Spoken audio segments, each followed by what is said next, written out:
we have reached the forum, so let's start. We are still waiting for some more people to join. So today's session is on marketing. While the general gamut will be covered, the focus will be on B2B. We will do a separate session on B2C later on from a person who has spent his entire life selling B2C. Maybe a couple of sessions down the road we will do that. But there are some commonalities between the two, and I'm sure the speakers here today will bring it up. So we have two eminent guys here talking, a lot of rich experience, good professional background, guys who are committed to work with youngsters, work with startups, and that passion will come through, and they are volunteering their time. So I have leveraged a lot of friendships for people to come here and do that. So please make the best of this. Please make it interactive. The more questions you ask, the better it is. And if any of you have any inhibitions that is this question silly or is this question stupid, there is no such thing as a stupid question or a silly question. Please be frank. Please ask. If you have a doubt, ask it rather than let it fester, because then not only would you learn from that, others will learn from that. And also what comes subsequently from the two speakers will be clearer. Otherwise, if you don't understand the basic thing, then down the line when they talk of some concept, it will be that much more difficult for you to get a good hang of that. Both the speakers have been requested to give as many examples as possible. And if there are any specific situations which you guys would like to be addressed, then please do raise that. Even if it cannot be answered, because time may not permit it, we'll see whether it can be done offline after the session or not. So with that, let me introduce both of you. This is Nandu Kumar and that is Rajgopal. So Nandu Kumar is going to start the session. Thanks.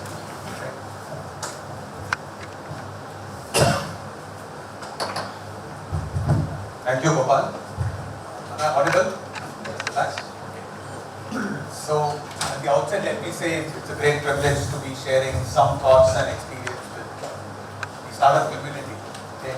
And I hope you make the most of it. And I would love to get as many questions as possible, because I don't want to lose you during the presentation. Right? What I will cover is what is marketing, because some of you may not come from a marketing office. What is marketing? How is it different from selling? What is B2B per se? And how is it different from B2C? And then we move on to what kind of inputs we need to create a marketing strategy. This is basically demand generation. And look at some selling techniques. How do we close a sale? There are some techniques that you can look at. And having done this, you could look at the go-to-market strategy for your own product. Okay. Now, marketing is a science and an art. Okay. Most of you, I believe, are from a technical background, so I think you will appreciate the science part. So, what is the mind of a scientist? Right? He is humbly arrogant. Right? It's an oxymoron. A scientist, all of you are humbly arrogant. Humble in the sense that you don't know, right? So that's why you are on a scientific journey. But arrogant in the fact that you will be able to find a solution, you will be able to work it out. You have the confidence. So in marketing also, there is a science part. You don't know your customer. It's always better to assume that you don't know. Start from there. But be confident that you can find a solution for the customer. Okay? Keeping your product as a core, because you need to sell your product at the end of the day. What is the art part of the marketing? Now, it is more the fact that nobody wants to be sold. Okay? Everybody would like to exercise the choice. So, we don't want the customer, we want the customer to buy. So, how do we get the customer to buy our product and be patient enough for him to realize the value that our product gives before offering it to him? Okay, that's an art, and that depends from customer to customer, situation to situation.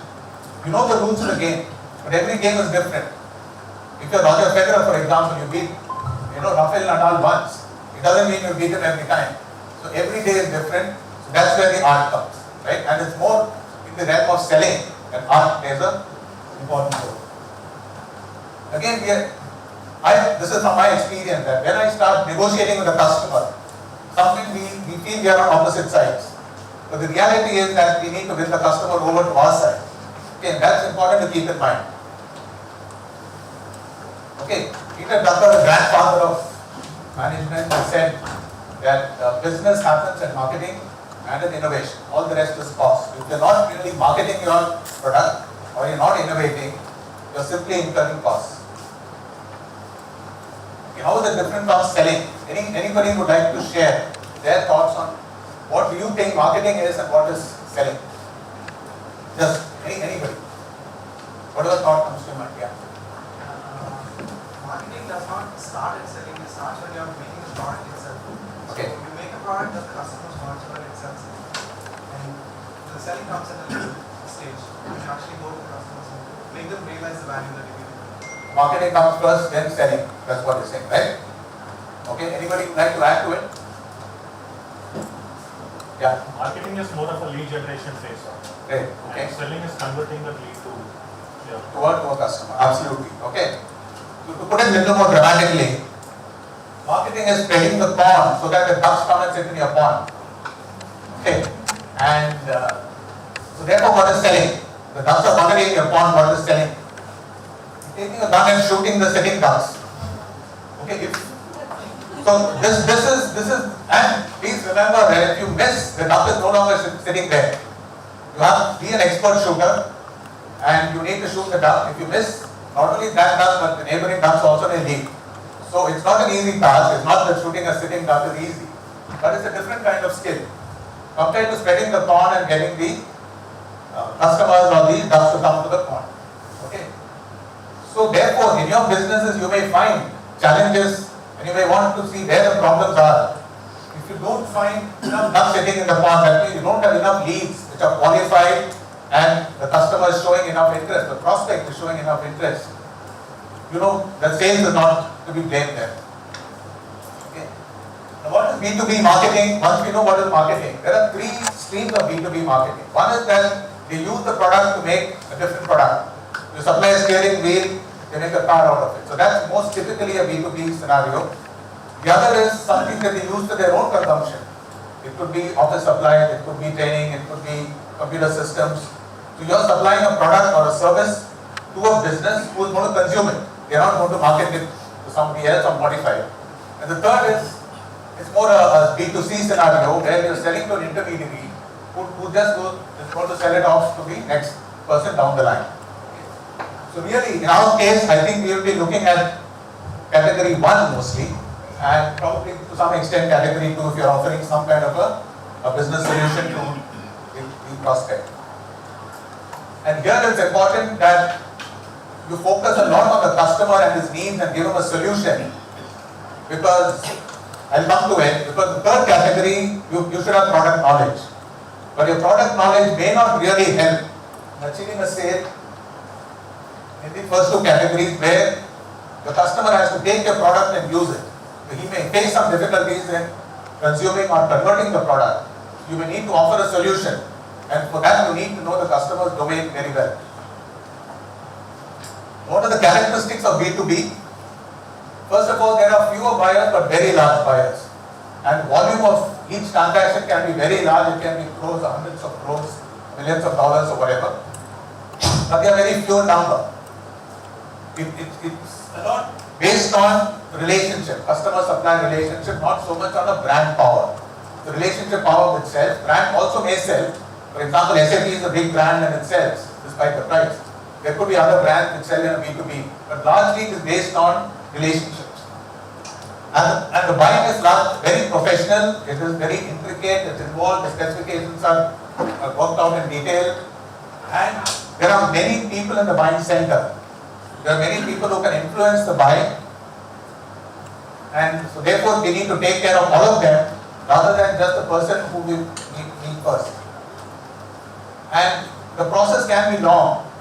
especially if it is a project or something with of a higher value, it will require multiple sales calls. It's unlikely that one or two, and there is need for therefore patience and to keep an eye on whether the sale is moving forward or stationary or moving back. So I'll cover that as we go along. How do we know whether we are moving forward in a sales situation? Buyers are generally concentrated because they would be large buyers, so they will consume at a single place. The purchasing is direct, so the salesman plays a very important role because they're selling directly to the customer. And the demand being derived, it is inelastic because it depends on the customer, the organization's customer, because he's driven by a derived need.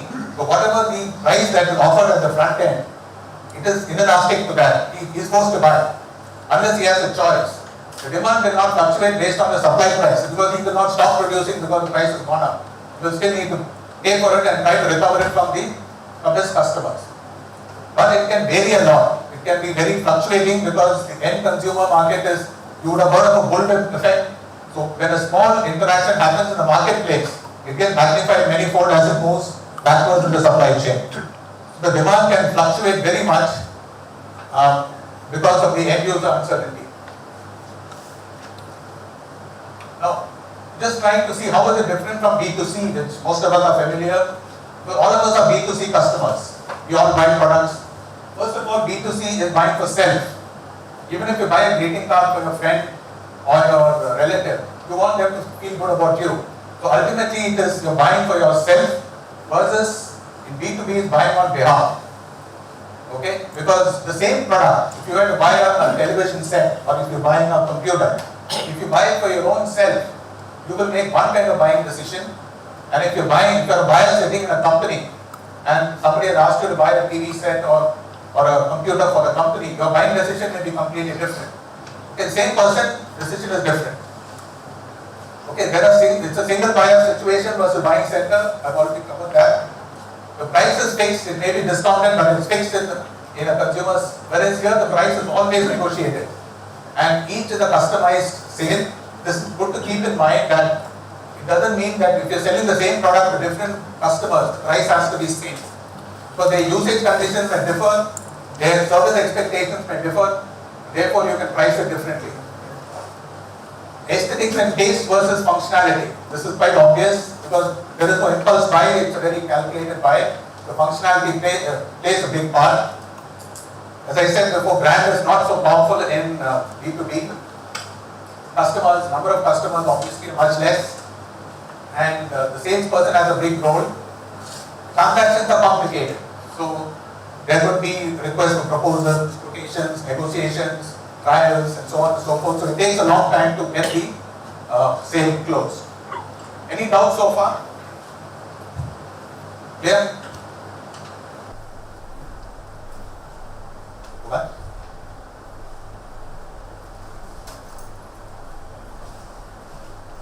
Yeah. Can we discuss some cases of many buying influences, please? What did you understand from that?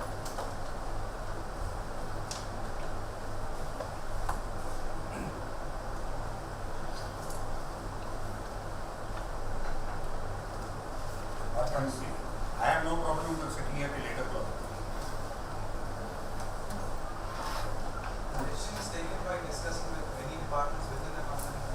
Okay. Since it's not a single person who's buying, a lot of people have to approve. So there will be many influences in the final decision what to buy. Okay. So give an example. I can tell in our products case. So Okay. we basically make portable cabinets for construction. Sorry? We make cabinets for construction companies. So it happens on different levels. They use it on site. So the manager who's there on site has some preference, while the management has something else. So all these people have to be convinced to buy the product. Any other aspect? It's a good point you raised. There are some external influences also. For example, when we sell to one particular company, their previous vendors might influence their decision on taking a new product. So there can be, like say for example, if we sell to corporations, the previous vendor who has been selling to corporation might come in picture and influence the buyer when a new vendor comes in. So this has happened to us. Anything else? For example, in case of commercial department, he is only concerned about the price. Whereas the quality department is concerned about the quality. Whereas some other say for example, the purchasing department is concerned about how many volumes it can make, the vendor can make. So it is all put together with commissions. So Good point. Anything else? From engineering point of view, they take off technical bid and price schedule. So they have to take care of all the technical specification. So that also influence and what is the price they are quoting to the customer. The competition also has to be. Sorry. The competition also has to be. What are the other competitors? At the same time, the buyer may be looking into discussing with many possible vendors. But I think the point here was more what is internal, the buying influences internally. That was the point he was trying to make. I think the point has come across from different things that different people's requirements are different. You are selling one product to one company, but different people involved in the buying decision are looking at it differently from different perspectives. That is what it makes complicated. It is not a straightforward sale. I think that is the point I was trying to make. I have another slide which will amplify it. So I think most of you got it as to what are the various roles, but the internal role is more critical. In any sale, you'll have a competitive pressure, you'll have price, you'll have other things. But the different people in the buying center have different roles to play. And once we understand those roles, then we can help them to influence the buy. I can give you an example where I'm consulting. There is a general manager in a company who is very happy with what I have to offer, but he says I don't know how to take it up as my president. Okay, so I am trying to work with him to make a case. So he's on my side, but the president is somebody else. So we are trying to see how we can justify the cost, something like that. Okay, so I will just take you forward to the buying center. So organizational buying center, okay, there are different roles. Okay, there is the buyer. It's very obvious. The buyer is the purchase guy, and he is the person who calls you, meets you, talks to you. But he has a certain need. His need is generally cost, inventory management, and having no stockouts. He should supply because he has an internal customer who is, let's say, the production department or maintenance or any of the user department. So the next role in the buying center is the user, the person who uses the product. If you're selling a machine, it's the production manager who will use. The operator of the machine has to feel comfortable using that machine or the attachment or whatever you're supplying. The buyer is not bothered. He will say, you go and convince him. Okay, so you get a chance to talk to people in the organization. The maintenance department will be interested in how easy it is to maintain. They will have their own, say in the matter. The finance person will say, now, I don't know whether the costs are justified. What are the operating costs? Can you give me some kind of installment scheme? He may have various ways of structuring the financial part of the. He plays a big role in the return on the investment. Okay, so you have to share the benefits and prove to him that this solution is better than something else. So he is an influencer. So many people are influencers in the decision making. They may hire an external consultant, for example, because they don't know enough about the product or technology. They may say, okay, let me hire McKinsey or let me hire somebody else who knows more and whose opinion will matter if it's a large sale. So you need to navigate this, this terrain. And this is a challenge because it's not the same with every customer, not the same with every product. And people can change. You may find your friend sitting there, but tomorrow he's transferred to another department or another part of the organization. A new person is sitting there. So he may have completely different needs. Okay, so you may have to start all over again. So these things will happen, especially the process of selling is long. You may find people are changing. And in governments it happens very often. Okay, so it's important to know that the key buying center people are the buyer, the user, the decider, who's the person who pays the money finally. He is the boss. But not all the time the decider is the boss. Okay, because he may say, look, I don't know, you guys decide. So somebody else. So depending on the nature of the sale, the roles may change. The person called the gatekeeper is the guy who will control the information flow in and out of the company. He may not even give you an appointment. You can't meet the CEO, for example, without getting his secretary involved. And who will decide who will meet him? So there is a role the gatekeeper plays. There are persons who raise the purchase order, persons who release the check. There are a lot of people down the line, and some of them may be unionized. You may find that they are hard much to crack. But these are realities in business. Therefore, the buying center is important. So it's better to be aware before you step in and not be carried away by one or two people's opinions. You may find that there are others, and they may not tell you this openly. But you'll have to pick up the signal that something else is playing its role there. There could be politics or dynamics, internal dynamics about people. The ego issues may come up. Okay, but it's not to scare you. It's that there are a lot of opportunities in this. So everybody is human. And that's the next point I'm making here, saying the motivation to buy is not necessarily rational. It's not entirely rational. There's a huge amount of emotion playing in organizational buying. Okay, when you are sitting in a company and you want to make a decision to buy, I mean, all of you are out of some company, you would have bought some assets. Now, how do you make that decision? You may probably ask a friend, you may probably refer to some other, online websites for there. So you're making an emotional, because you don't know finally what's going to work or not going to work. Okay, and emotion plays a very big part, because everybody is human. There is a personal value. They have their aspirations, they have their ambitions. If you help the guy whom you're dealing with progress in his career, so he would like to take this opportunity to showcase what he's trying to do for the company. So these are positives where even when we are internal champion or internal sponsor, right? So there are various ways you can play the emotional game. You can get references from companies which are in the same league. So they'll say, okay, if that company uses, obviously then it's good for me. So there are ways of, because many times people hesitate to take risk. They know it's the right decision, or they feel it's the right decision, but still they're hesitating to take a step because the money involved is very large. So you may need to manage this by giving some other emotional incentives. Okay? And having got the sale, the relationship part is very, very critical. Now, to have a good relationship, first of all, you need good quality. You cannot have a relationship when your basic quality is not in place. You need to have good after sales or customer service. These are the bedrocks of a good relationship. Once you establish these two, then whatever marketing effort you put in building relationships will sustain. Okay? And why is relationship so important? Because most of these customers come back. Unless it's a very large project, even there they may give you reference to other similar businesses. But more often than not, you'll have the same customer for a long period of time, and you need to go back to him again and again for more business. So if you focus on the long term and you see over the next 5 years how much value is available, then the small concessions you make in the beginning may seem insignificant. You get the perspective right. Okay, and that's where relationship plays a big role, and the customer sees that. He sees you're looking long term, you're willing to take those small concessions, and you're looking at retaining customers. Okay, and sale is not important. You're looking at this problem, this solutions. So, and you have to keep in touch. A good part of making good relationship is keeping the communication channels alive.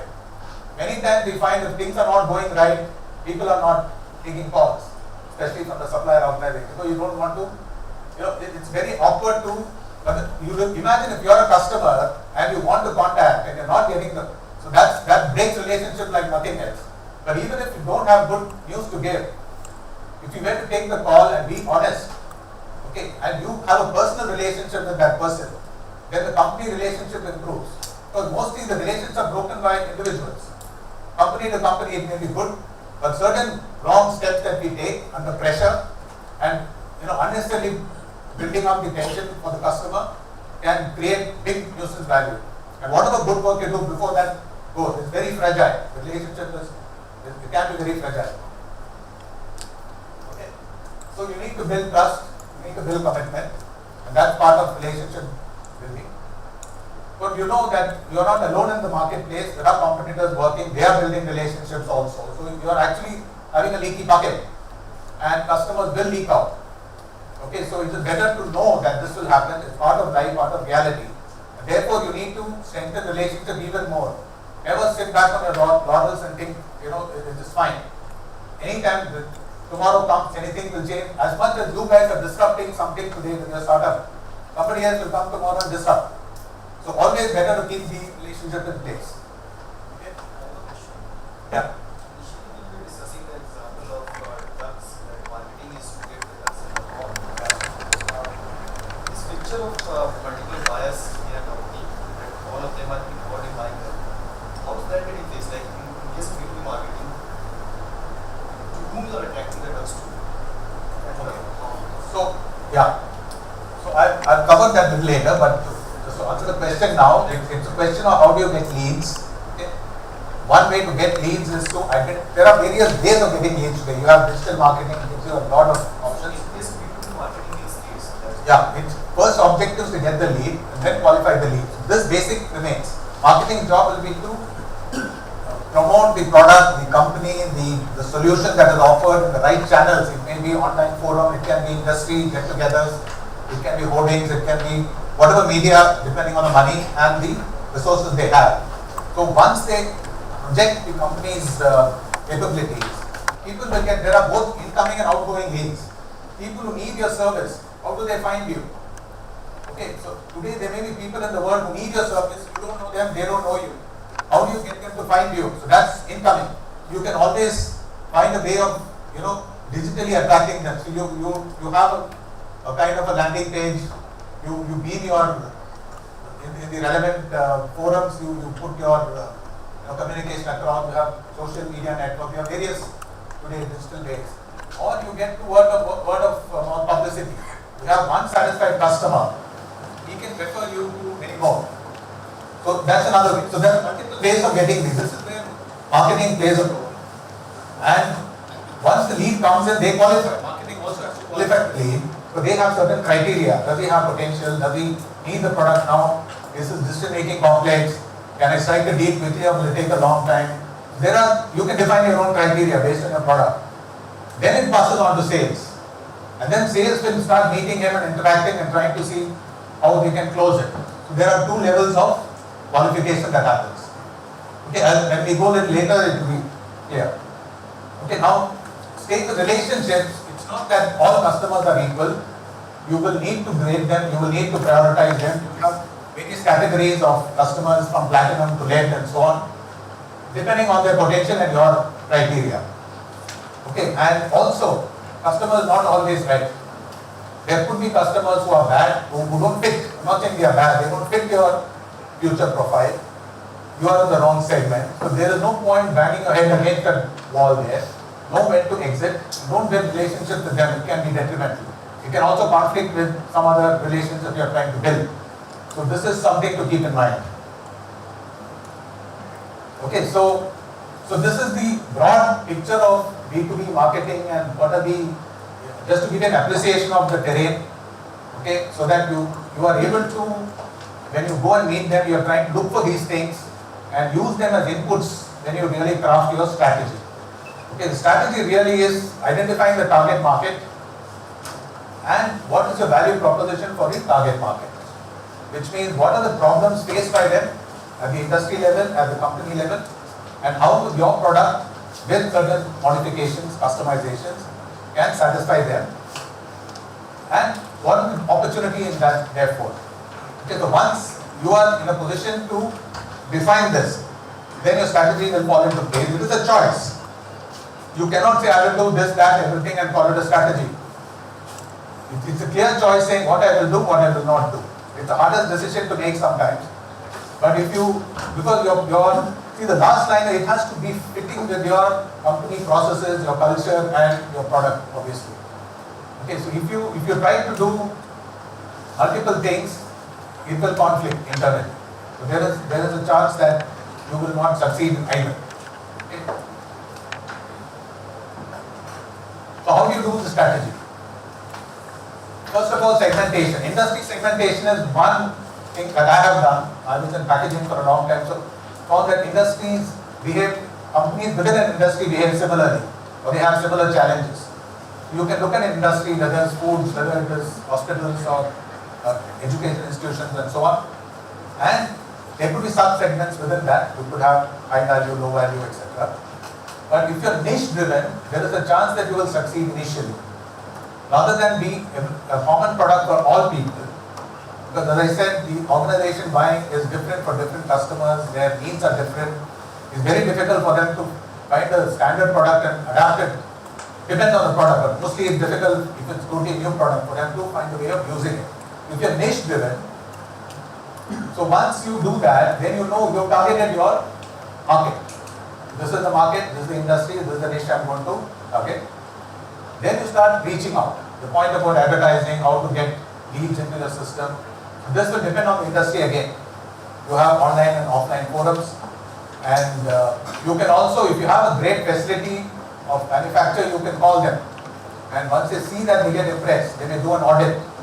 They may want to see how professional the people working there. You have certain safety precautions, safety systems in place. How are your quality systems? How do you ensure assure quality what comes up? How do you meet on-time deliveries?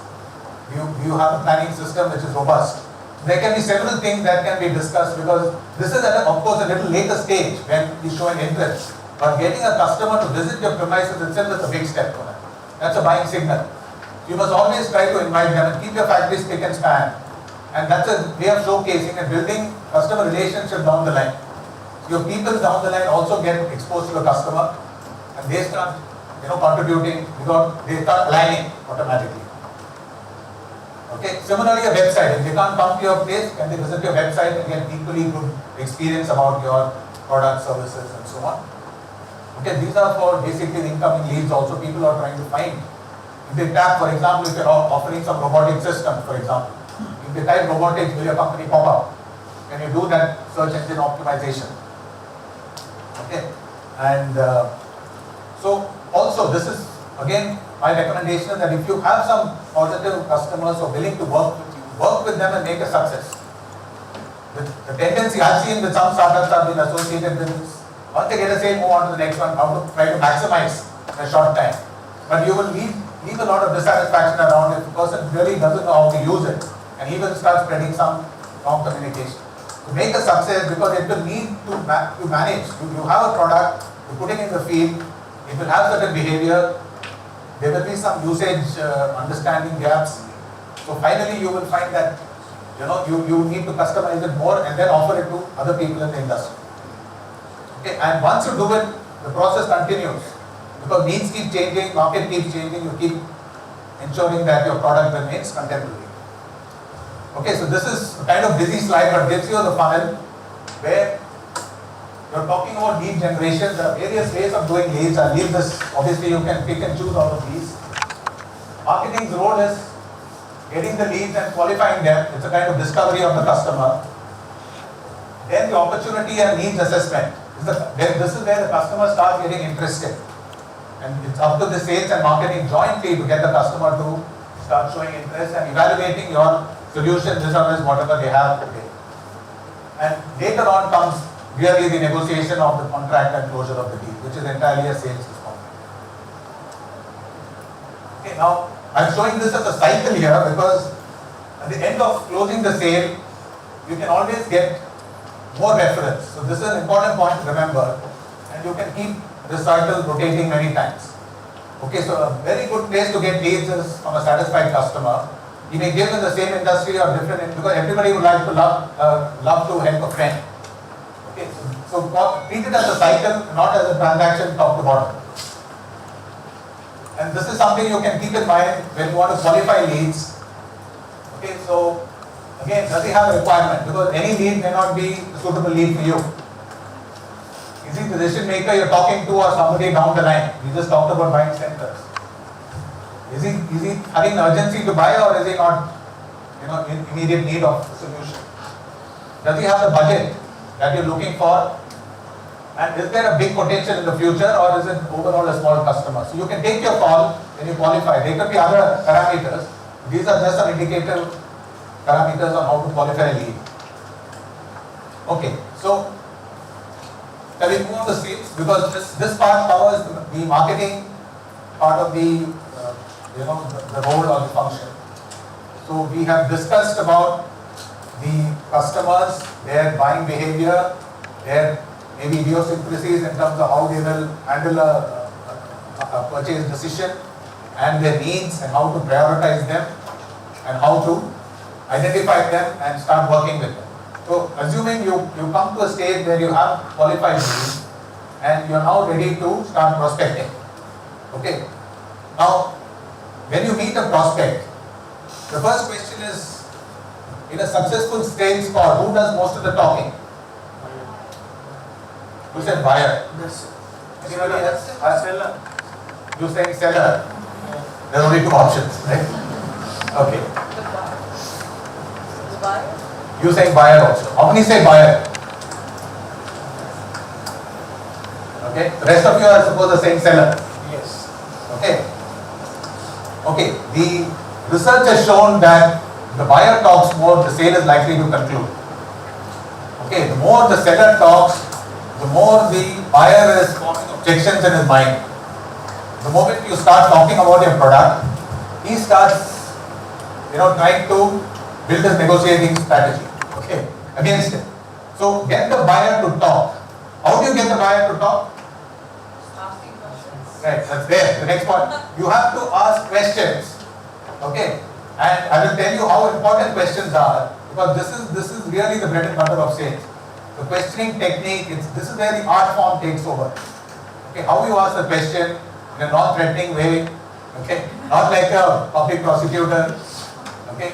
If you've been aided by the Diarrhea or income tax, I can tell you, so softly they ask questions and they get information.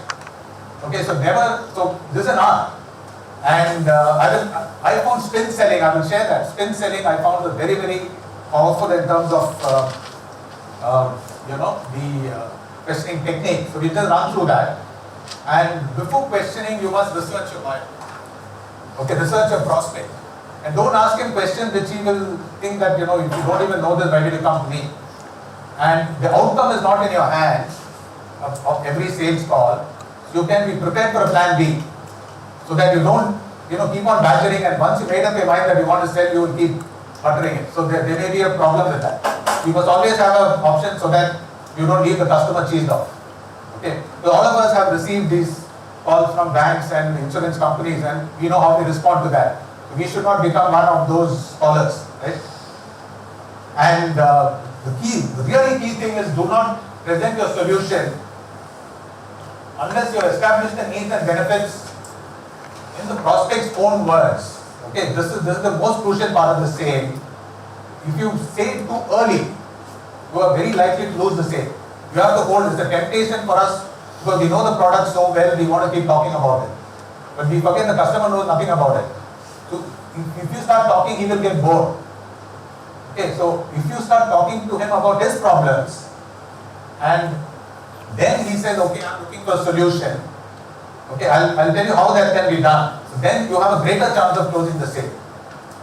Okay, and the price that you charge has nothing to do with the cost. Okay, if you start doing cost-based pricing, it is very dangerous because you don't know what value you're losing in the market or what sale you're losing. Because anybody will pay the price he can afford to pay. It has nothing to do with how much effort has gone in from our side, what is the raw material, and so on and so forth. It's up to us to see how we can keep the cost low. That's the second point. But price has nothing to do with cost. Okay, what does price got to do with? It's a value. How to establish the value is again by asking the right questions, so that your customer then feels that this price is nothing compared to the problem that it's going to solve. Okay, one last word about buying center. This is a little harsh way of putting it, but some of you would have heard of the fox hunting approach by the British royalty, right? Heard of it? The British aristocracy used to go fox hunting 50, 60 years ago. And the way they used to go about it is, they have a lot of hounds with them. And these hounds will chase the fox, corner it, but the fox cannot escape, and then they shoot the fox. Okay, this is the way. If you may find in the buying center, there are some foxes for their own reasons, but you will also find a lot of hounds, people who are warm to you, who like to be with you. So you should, if you are able to rally the hounds, to corner the fox in their own organization, then only you will get the sale, because all of them have to agree. So this is a strategy we many times adopt, and it works, because if the single fox, he will be outnumbered. Okay. Alternately, if you have an internal sponsor, as I was saying earlier, if you can make him sell on your behalf, because he likes your solution, he sees value in himself for it. He says, I can get a name for myself in the company, or I can save so much money and it's good. But his personal value or the company value goes up. So, but he's not sure how to convince the other people in the buying center. We can help it. Okay. I don't know if this is visible, but see, this is spin technique. Okay. What the seller does, he uses situation questions. First step is to understand the situation of the prospect, to establish the context for the sale. Once you establish that, do not ask too many situation questions, because it shows poor homework. But if you ask him what are your products, where is your factory, where is your head office, these are stupid questions, because he knows you can find it other way. But you can ask him relevant situation questions, which will then lead you to problems. If he says, I'll give you some examples. If he says that, I'm ordering 10 types of products. Okay, and if you say that, okay, are you facing, challenges in inventory management, for example? Or are you facing challenges in quality, consistent quality? Could be something which are from the product you can lead. If he's saying, I have too many people, then you say, are you, having labor constraints or labor issues? So depending on the kind of product you're offering, or solution you're offering, you can lead him to the problem that finally will lead him to ask for your solution. Okay, so that's a problem question. Here the buyer reveals his implied needs. He's not explicitly stating it, but he is giving you some hints. He is also starting to talk. Okay, the most critical are the implication questions. So you want to tell him, okay, so if this is the case, so how does it impact you? How does stockout impact you? How much business have you lost? So you are leading him to say more and more about the financial implications or some other business parameters. So those are implication questions. The buyer is starting to feel the pain. The last meeting we discussed, if there's a pain area, the customer is willing to buy a product, a new product. Here we are actually inducing pain. Okay, the reason is that he might not think it is important, he might have forgotten, he has too many pressure. So it's up to us to find out what is relevant to us. If we can bring it up, when he starts feeling the pain, okay, the implication questions will start, he will start acutely feeling the pain. And then once he is ready, once he is admitted to you that this is a problem, then you can talk to him not about your solution, but in general the need payoff. To say that if the solution were solved, how does it benefit you? So now you move from problem to benefit. It's the same thing, it's the mirror image of that. So then he starts becoming more explicit. So all the time you have never opened a word about your product or your solution. You're simply asking him about his problem, his situation, his implications, and his pain areas. And this may take a couple of meetings, it may not be over in one meeting, but it again depends on the skill. Once he has stated it, then you are actually allowed to state the benefit of your solution. Okay, he may actually verbalize it and say, if somebody can give me a solution like this, I will take it. And that's the solution you have. And that time you can offer your solution. Okay, but before that, don't waste time on situation questions and focus here. That's what the essence of it is. Now every call will have two types of outcomes. Okay. If it's a simple sale, either you win the order or you lose the order. Success or failure. Okay, it's a clear-cut case. But if it's a complex sale, you may win the order, if that's the last call you're going to make on that order. That's a commitment to buy. Customer says, okay, I will get the purchase order released, for example. Or there is an advance. Now advance is, let's say you're trying to meet the CEO, or you're trying to arrange a factory visit, or you're trying to get a technical committee to evaluate your product, or you want an audience with the marketing team to understand their market. There are various ways of advancing. So if you're getting something more than what you have started with, that's an advance. It's again a buying signal. Okay, so you must know in a complex sale what is an advance, and not every sale will result in an advance. What is the negative of that? It's just a continuation. It means that, okay, let's meet after 2 weeks. I don't think today we are making any progress. Nothing, status quo remains, I'll call you. It's a continuation. He didn't say I don't want you, he said I'll call you. Okay, you don't know when the call will come. Okay, and finally he may say I'm not interested, so that's a last resort. So when you make a call, it is important to prepare for each call. Okay, now that we have discussed some questions, you can choose your own questions. I've given you some ideas on how to frame those questions, or what categories of questions. If you prepare them, and you also prepare the call outcome, what are you meeting the customer for? Are you trying to close the sale in the first meeting, or are you trying to make him move one step forward? What are those steps for you? And if you succeed there, you are actually moving the sale forward, and that's what we want. Okay, so now it may take 10 to 15 calls before you close the sale in some cases. And if you plan well, you won't be caught napping. Because despite the best of planning, some uncertainty, something will happen. But if you have 2-3 problems in mind, for example, suppose you try one problem and it's a dead end. You say, I have no problem there. You will get stuck. If you have 3-4 problem options, then you say, okay, what about this? Right? And as you walk into the customer's premises, you will notice many things. There may be notices stuck on the reception, there may be some people passing some. All these are important for you to pick up. Because when you're discussing, you can say, look, it looks like you seem to have some kind of absentee problem. I saw some demonstration at the gate. If you put it, or if you say, the other day I was reading something in the newspaper. You're connecting many things. So you are actually coming across as an informed seller, and the buyer starts trusting you. So these are ways in which you can prepare for a call. And you keep some options open in case 1 or 2 misfires. You have something else. Okay? So these are some examples. I leave it with you. It's not something I want to go through line by line. But these are situation questions of factual. These are probing questions. And implication, I want to spend a little time. You've all heard of the point by Benjamin Franklin, who said, for want of a nail, the kingdom was lost, right? So that's what an implication question tries to do. He may say it's a small problem, but it's up to the salesperson to say, look, it's not a small problem. What if, and build up a bigger problem out of that. Okay, so explore different angles. Increase the pain levels, as we said before. Get the prospect to the stage where he desperately looks for a solution. I mean, it's ideal what I'm saying, but I suppose you get the drift as to how the direction we should take. Looking at the need payoff, again the question is, how are you moving from problem to solution, as we discussed? And what is the best time to ask this? Is before presenting a solution. Do not say that after you've said whatever you want to say. You're asking the question now, and after you discuss the seriousness of the buyer's problem, then you bring this in and say, this is one step before you're presenting your solution.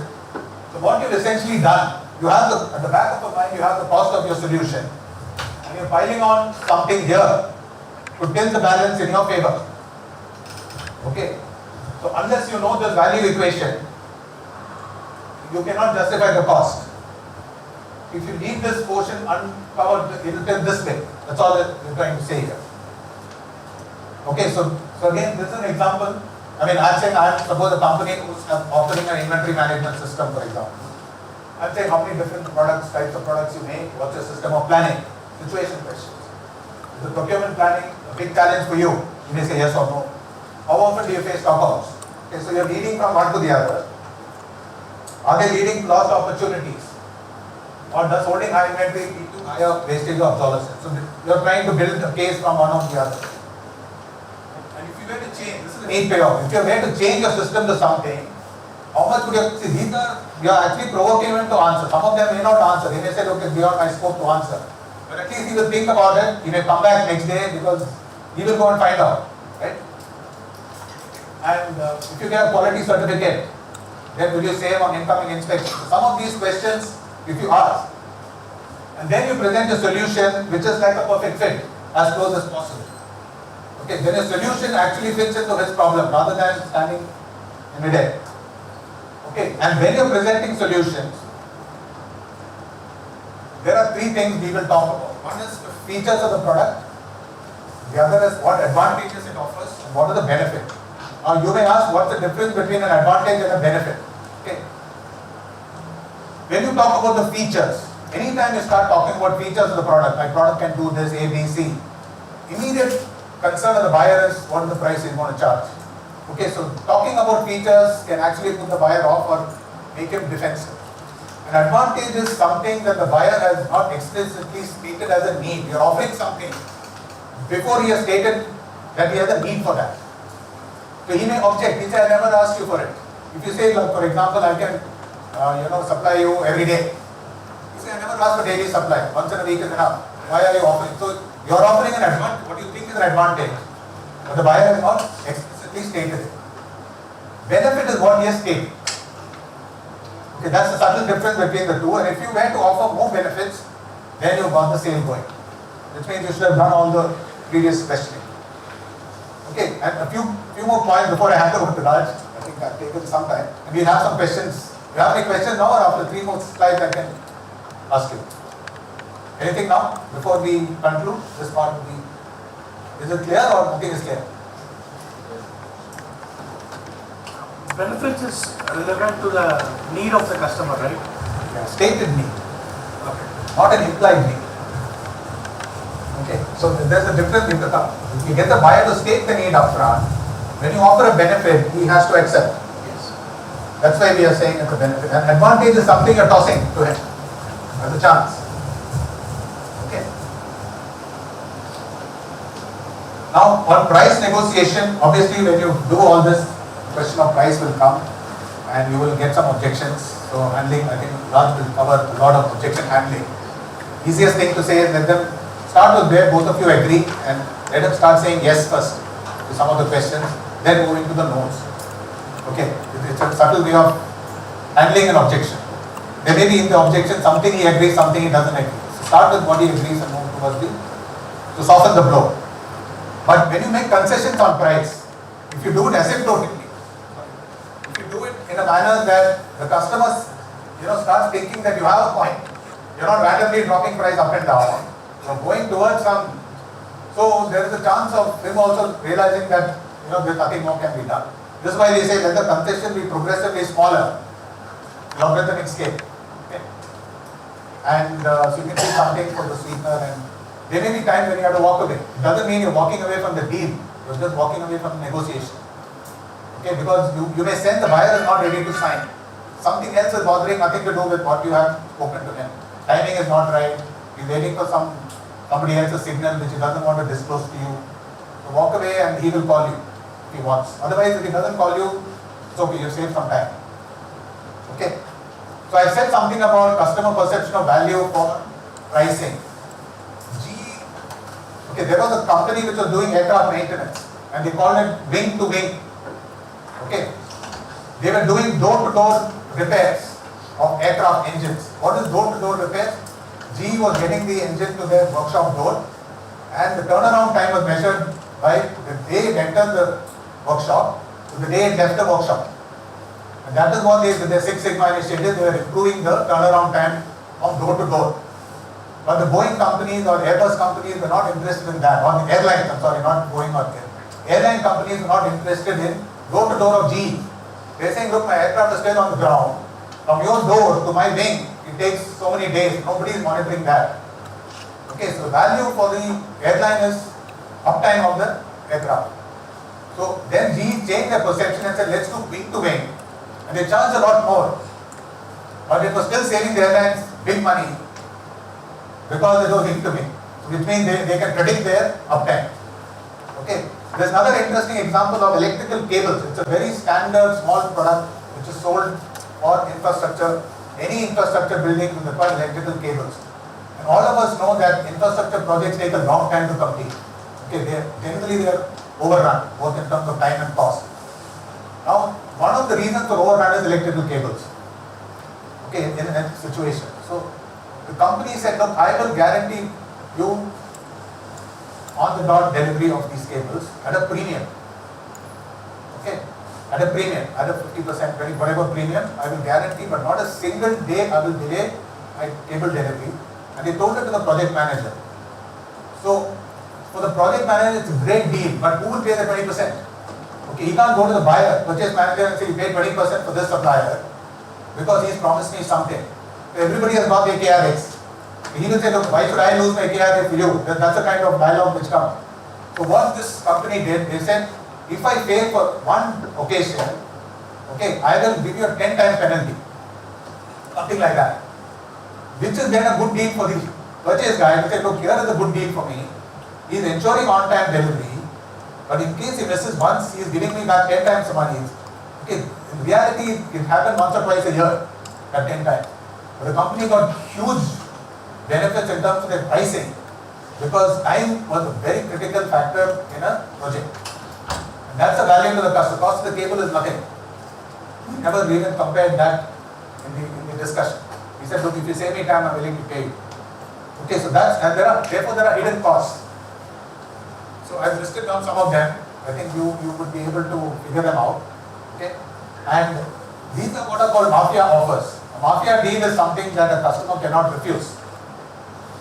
So when you say, I will guarantee this, okay, you have to be very sure that your system and processes can deliver it. First you have to get that in shape. You can't go and promise something that you can't keep. But if you can differentiate in the market, the product the customer is going to specify. Most of the B2B products are specified by the customer. You have very little scope in making your product superior. Because he will say, look, then you become the sole supplier, I can't take that call. You have to give me something which the market is giving, so I have choice. I give, because our prudent buying policy, we have multiple vendors. Then how do you differentiate? You can only differentiate in service. And for that, we have discussed the pain area. And then if you say, I will guarantee this is your pain area, you're not getting your cables on time or XYZ, I will give it to you. But how do I make it a mafia deal to say that I will compensate you many times if I fail? So that gives the customer confidence that you mean what you say. You're not making an idle talk. Okay. Okay. This is quick go-to-market strategy. All I'm saying is you can go through this. There are various, you have a product or solution, you choose the industry, you choose the size of the organization. Okay. You see whether it's a new technology or old technology. Accordingly, you will tailor your marketing approach. You look at the price point. Price point depends on what value your solution is going to give to the customer. How will you distribute it, directly or through channels? And the buying process that we discussed. If it's a complex buying process, you know how to do it. So your go-to-market strategy will cover all these stages. And how do you estimate your market size? It's a simple arithmetic that I could think of. Know the problem you're solving and the potential value is the first step. Customer should have a problem, or you should create that for them. Make him realize it. Define your customer, create a profile. How do you qualify your customer or how do you disqualify him? Based on that qualification, what is the number of target customers in the market? And how much you can penetrate? Okay, these are estimates at this stage. If it is mission critical for them, the penetration rate can be high. If your product is such that it will make a big impact in their business. Okay, if it is very specialized and it's not going to matter too much at a higher level, it will be low. Then you just multiply the 3 and say you get to know what is your market size. Okay, now this is initial assumption or estimate, we need to keep revisiting it. In expansion, I've given you many ideas. It's basically, I think it's common sense. Okay, so these are ways just to give you some pointers. Similarly, you may use different ways of approaching, especially if your dominance, you may need to use agents, or large customers, you may need to use agents too. So we may not be able to manage their buying center so well. CRM, critical thing I would like to highlight here is you need to prioritize your CRM, otherwise you would, as we saw the pyramid earlier. Your CRM employees have to be very specially trained. They must have customer front. If you choose the wrong employees, you may not be able to manage it well. I would recommend that you choose your CRM employees who are highly customer focused and people focused. And it starts from the very first contact. Doesn't mean after you make the sale. You can start building a database of your customers early in the day. And you treat the complaining customer equally. Many times we treat them differently. Again, I'm saying from personal experience. So, a customer who complains must be treated as good as a new customer. And many of your policies must be in customer's favor. You think about it. You see that how are you responding? Do you have a track of that? Okay. And we find that customer response is poor whenever there are need for service. If your policies are right, it will happen. Okay, so that concludes what I have to say. And, happy to take any questions.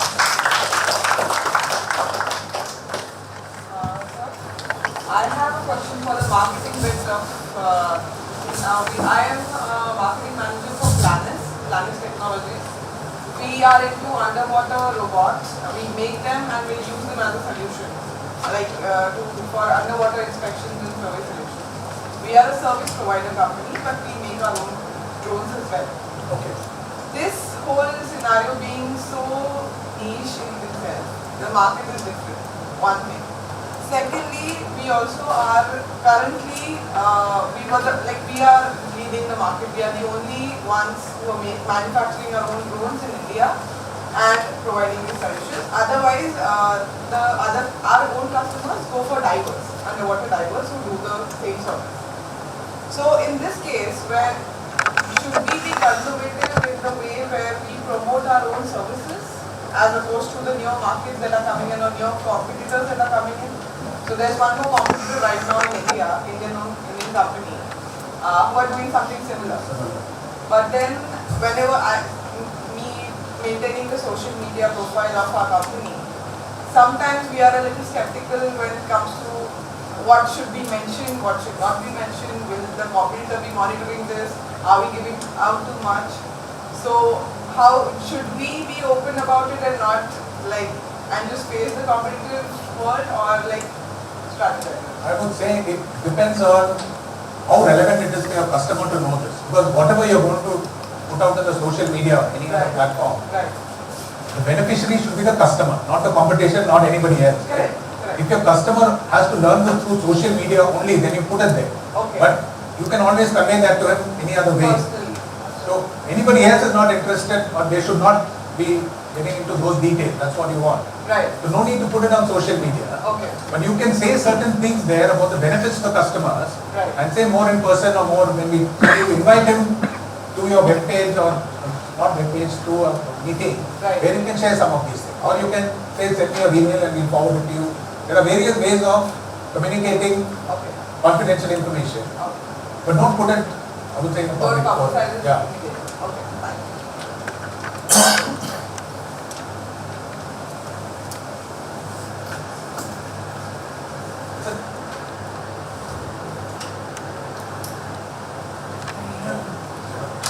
I'm a marketer. You said B2B is more about emotions. Conventionally, B2B has been following more of a traditional approach, not into mass media and TV or radio or something. It's more confined to B2C. There are certain categories, if you think, like building materials, cement, the TNT bars, which is also B2B. They advertise in TV. So if it has to do with emotions, why can't we do a B2B advertising in TV? You want to do B2B advertising on TV? I really don't know why cement companies are advertising. They may have some other interest or corporate image building. It may not be to target their customers or make their customers feel good, but it may not be the means of getting leads or orders. Unlikely to get a buy through a TV ad. It's a reinforcement ad of the corporate company profile. This is my assessment of why cement companies should advertise on TV. When you're talking about emotional attachment or emotional reason for buying, you don't know what it is. So it would be presumptuous to go on TV and start advertising, thinking that this will hit the emotion. All buyers are not the same. When I'm saying emotional, I'm saying it's a situational thing for the buyer. He is in a environment, a professional environment, where he may feel certain work pressures and other things. So those are the emotional things which you talk. I don't think there's a common communication that can address this. Okay, so, and it may be also, see, if you're making it public, then for a buyer to use that to buy, he will have to let out that I'm emotionally weak. He will say, look, why are you choosing this? Because the TV, they said it helps you not in a rational way. It may be difficult for him to take that leap. So, my suggestion would be I have a slightly different take on that.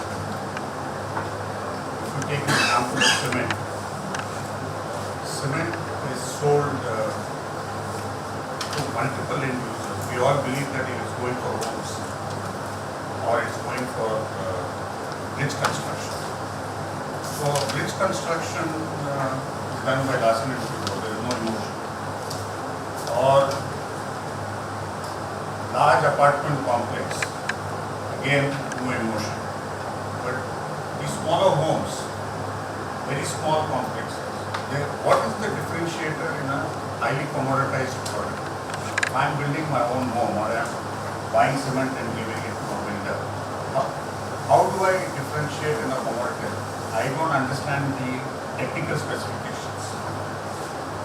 So possibly they are advertising for that. Now I don't know whether it's large enough or not. But the reason I gave a different perspective was not to differentiate. I think what he said is the thing. But to highlight the point that when we take decisions, there is no such thing as a perfectly right answer. It's easy to say that this is the only way of doing it, because that is possible when things are either black or white. Unfortunately, in business, there is no such thing as pure black or pure white. If it was, any idiot can work. And what makes business interesting is those shades of grey. And 95% of what we do are shades of grey. So, it is the assumptions under which you are continuously developing the approach, and he kept emphasizing that. So please be very, very clear on what are the assumptions you are making and keep revisiting that, so that your decision making becomes that much sharper. And if the assumptions on which you are taking those decisions are not right, then invariably the decisions will not be right.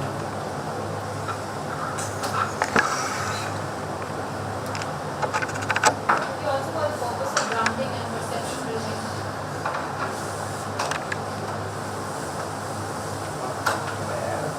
Yeah, please.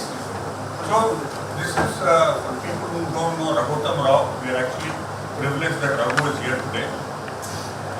For people who are aware of the Gururaj Deshpande Center, Gopala Krishnan, Raghu is the head. Thanks, Gopal. For 15 years back, I was a consultant to a hostile takeover by the Aditya Birla group of the cement business from Larsen & Toubro. This question was there, and they were buying a commodity. It was a hostile takeover. L&T was not wanting to sell, and they were supposed to sell. Mr. Birla himself negotiated, Mangalam Birla, that while a cement sells at 43 grade cement or a 53 grade cement or whatever it is in the wholesale market, we need a brand. L&T, it was known as L&T cement. And L&T cement is the only cement which used to command a 1 rupee premium over any other cement in the market. So I think the perceptions are correct. What Nandakumar is saying is correct. Cement sells is 43 grade, 53 grade, common guy doesn't know what it is. But people used to brand it. Mr. Birla said, we need the use of the L&T brand for 1 year. He asked for 2 years, he got 1 year. And then the Ultratech brand was built. So there is no rationality to this. It doesn't command any premium. L&T cement commanded a 1 rupee premium over any other cement in the market for no perception, for no other reason other than the brand. But that's how it was.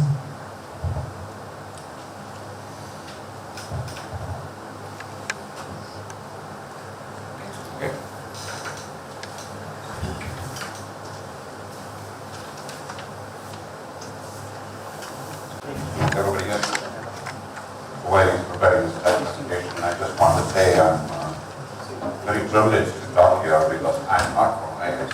Almost everybody who speaks here went to this very prestigious institution, IIT, but I'm not from IIT, and I want to particularly thank Gopal for giving me this opportunity to talk.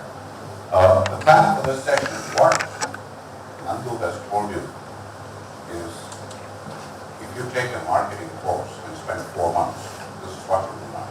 He's giving you in 1 hour what you will learn in a lot of time. So here is the first challenge I'm going to give you. The focus of this session is essentially going to be in what I'm going to say. What I'm going to say today is what is being held.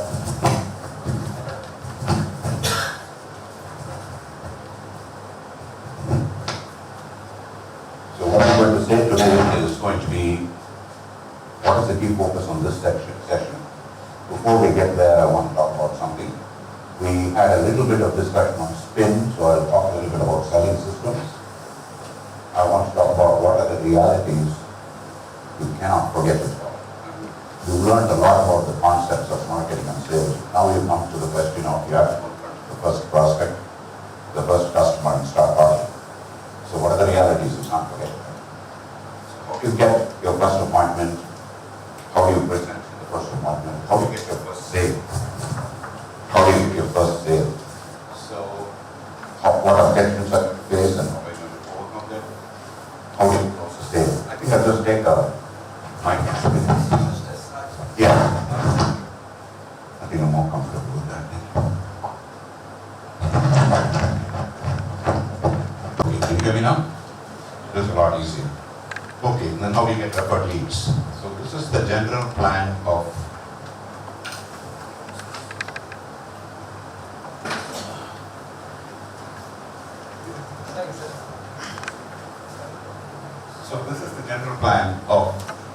what we're going to talk about.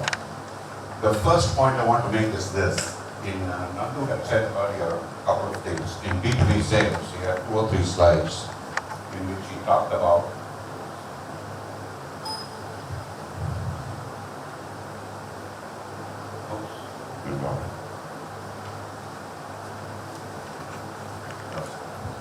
So Nandu had said a couple of things. In B2B sales, the role of the salesperson is very, very, very important. When you're selling B2C, the salesperson is not that important. But B2B, salesperson is all important. Why? Because at various stages, you're going to be in front of various buyers, various people in the organization. And so I'm going to focus a lot more on that part. What happens when you're in front of the person? You have various buyers.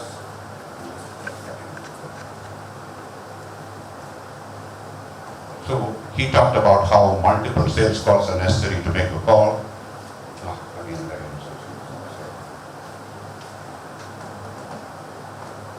He talked about how salespersons play a very big role, and he talked about how there are so many organizational buyers. So what I want to focus on this session, the first takeaway I want you to focus on is this. All the stuff that he has given you, if you are truly committed to your business, you take all of the stuff he's given you, take your product or service, and write out in detail how that applies to you. How many of you are willing to promise that? How many of you are willing to commit to that? Yes, let's see. 1, 2, 3, 4, 5, 6, about 8 of you. I'll tell you one thing, if you do this, you will almost certainly discover new insights you never thought of. This is so important. What he's given you is a gold mine of information. It's a conceptual framework for how you are able to look at your business. So just don't take all the slides that he gave you and say, okay, that's nice to know. You might be tempted to say a lot of this does not apply to me. I'm a startup. I'll tell you what, it may not apply today. It'll apply faster than you think. It's really a good idea for you to take your product or service and then go about the slide and try to figure out, how do you do that? It's very simple. You imagine for your product or service, who is your most ideal customer? Okay. Try to imagine that. And then go work backwards. Then try to imagine who is your local customer. The immediate one you can serve, pick one. Okay, let me take an example. For example, I was talking with Pawan the other day. He sells, his product is air purifiers. Okay? He thought through his strategy very carefully. And he started visualizing, who do I want to approach in Chennai right now? And he went through the whole process. Maybe you want to talk about it for a minute? How you segmented your market and please.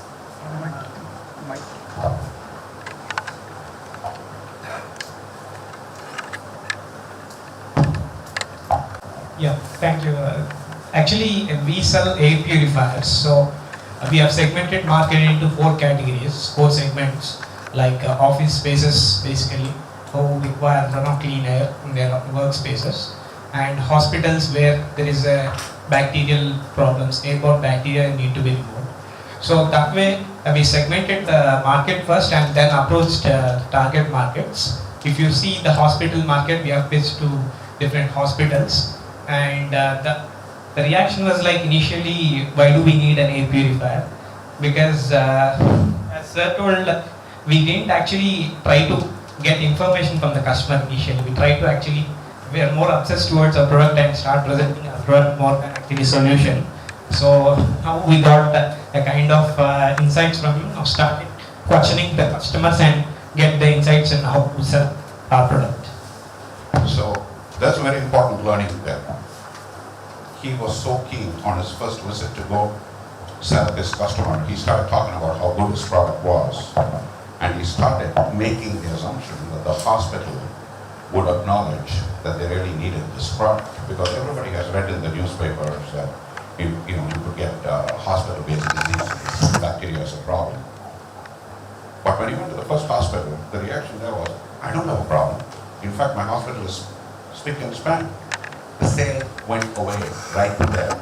But what happened with Pawan was that he picked that information up for his next call. So that is the first huge principle I want you to learn.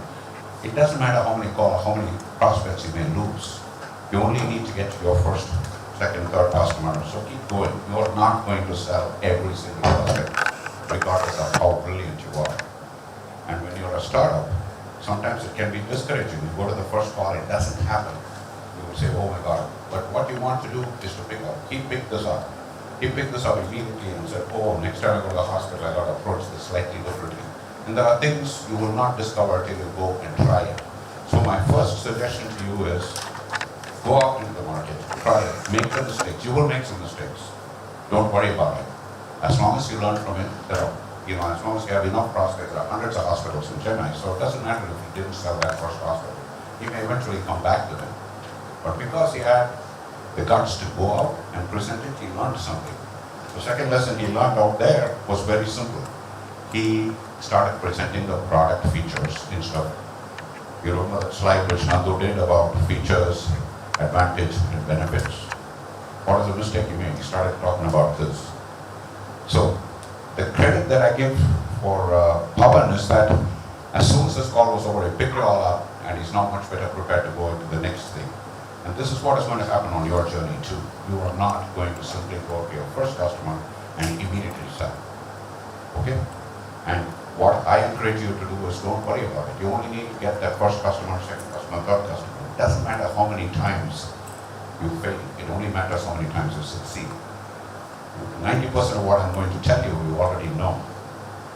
But the benefit is that if you pick up 2, 3, 4 pointers from here, from this next half an hour, 45 minutes, that could change how you do your business. And that's my goal here. Keep talking a little bit about this. In fact, this 90% failure, I want to talk a little bit about an experience I had. I used to work in the United States. And my first job, in order to get a green card, I started working in Metropolitan Life. And they told me after I joined, oh my God, you have to sell insurance. And I'm thinking, I have 2 MBA degrees and this and that. What? And selling insurance is hard. I'm saying this even though it's not a B2B situation to illustrate the principle. And after struggling around, I found this lady. Her name is Arlene Nesbitt. She was from Bronx, high school dropout. And she was having more sales than any of us. And she was following everything the company had thought it would do. The company would say, listen, you pick up the phone, smile, and say this. And, she'd say, hello, my name is Arlene Nesbitt. Oh, somebody would hang up. She'd pick up the next call and say, hello, my name is Arlene. Oh, somebody would hang up. Somebody hangs up 5 times on me, I go crazy. This girl was able to do this continuously, every day. So one day I was curious and said, how do you do this? So she said, listen, here's the way I figured out. If I make 3 sales this week, I make $1,000, $900. Okay? And I figured out that every time I picked up the phone, no matter what happened, I made $3. That's the equation she figured out. She said, this is the easiest job on earth. Whoever's going to pay you $3 just to pick up the phone and say hello. It was such a big lesson for me. What did she do there? She just translated the hardest job of earth, as far as I'm concerned, selling insurance by phone, and really, mentally she changed the outlook on this. And you know what? She was so consistent. And she used to follow every instruction that was given to her. So the point I'm making is this. The principle here is very important. You don't stop putting yourself in front of prospective clients, presenting, learning from it, and coming back until you get it perfect. And the language you use, was all important. So you prepare all those things which Nandu said about preparing for a call, that's already useful. So take your product or service, visualize what it is, and then come back to it. I would really like to see all those people who raise their hands to actually complete it. Maybe you can send a mail to Gopal saying, I'm going to do it. Okay? And I'll tell you, if you do it, Nandu and I will take the time to go and review that for you. This is something that's going to be very, very useful. Okay? So that's the first takeaway.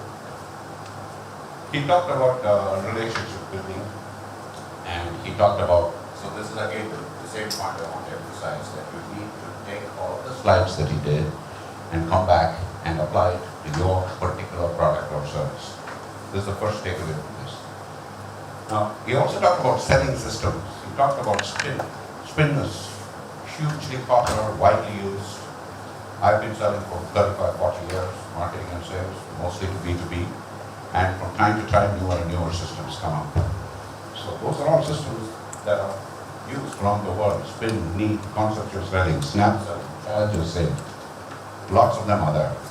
So you don't need to take it down, you just Google it. You just Google selling systems and you'll find it. And you'll also find a lot of information on this. So what is the point I'm making here? It does not matter which system you use. It would, if I were in your shoes, I'd take your product or service, get a quick understanding of the key systems and figure out which system just suits me. Okay? And then hold on to it, apply it, follow it. It doesn't matter which system. From my perspective, it doesn't matter which system you use. In fact, when I go sell, I don't use any of this, but I have a particular logic or a system which I am comfortable with. And as long as it is logical and you're clear in your head how you proceed little by little, that's okay. But you better absolutely know what you're going to do before you do it. Lots and lots of people think that making a sale is simply going and taking a product or service, saying everything I want to say to whoever it is who's in front of me, and then somehow hoping that person will say yes. Doesn't happen. Most of the time it's no. So the key thing is, I would invest a little bit of time in understanding what kind of selling systems best suit you, doing a little research and figuring out what is good for a product or service. Some can be very complex. If you're selling a very complex product, you may need where you have a lot of decision makers, you may need a different system than something else. Okay, so my recommendation to you is explore it a little, but most important of all, adopt one and stick to it. Okay. Now, here are some things. Yes. How do you sell without knowing the selling system? The system is just, what is the selling system? What is the selling system? The approach that You want to have thought through all the things you need to do before approaching the prospect until the prospect pays you the money after the sale. You want to have thought through every step in the process. You want to have thought through how you're going to, win each stage. If you meet 8 different people to make a sale, each one is a sale. Each single one is a sale when you're going to talk to them. And you want to be clear and plan what your strategy is. I'll give you an example. Just 4 or 5 days ago, I recently started working for a fintech company, and I decided I want to go out into the market to understand this better. I went to a lady in a very big organization who's a director because I wanted her to recommend me to the HR person. Okay, before I went, I had it all planned out. Why should you recommend me, what this would do, blah, blah, blah, everything. But because I have a lot of experience in sales too, I was quick enough to notice within 2 minutes that was not going to happen. So I let her talk and basically say, how can I do this? And you know what she suggested? She came up and said, I'll hold a meeting empowering women, and you have one of the key people in your company, people come and talk to them. And I will promise you that when these women get empowered, they will go to the HR department and say, you know what, this company is really good. HR will react a lot more positively if it's coming from somebody internally and it is related to empowerment of women. The only reason this happened is because I thought through this, I recognized the signals, and I backed off. But throughout I also played on the fact that I knew she would want to help me. So I had a system. So that was more intuitive. You have to be intuitive. Regardless of having a system doesn't mean you have to say, I must do this, I must do this. You have to have, how should I put it like this? It's like a very good singer. You know, he knows do, re, mi, fa, sol, la, ti or sa, re, ga, ma, pa, la, ni, but he just breaks the rules. You cannot be a good singer without knowing the fundamentals. That's the sales system. Sales system is planned out. Every single one, plan it out. Before you want to meet any single person, ask yourself, what is the objective of this? Let me even go to the smallest, like suppose you pick up the phone for an appointment. That's a sale. That's a sale, right? The first time you do it. You know what happens? Let's play it out. Let's say that I call you right now and say, you know, you call me. Just call me for your product or service just now. Let's play it out. Just pretend that you're calling me in order. Take a mic and we do that. Just role play just now. So let's say your objective is to make me give you an appointment. Okay? Go for it. Hello, Hi, how are you? I'm okay. Who's this? Sure. Mike on. I want to seek an appointment with you. Mike Who on. are you? Sorry? Mike on.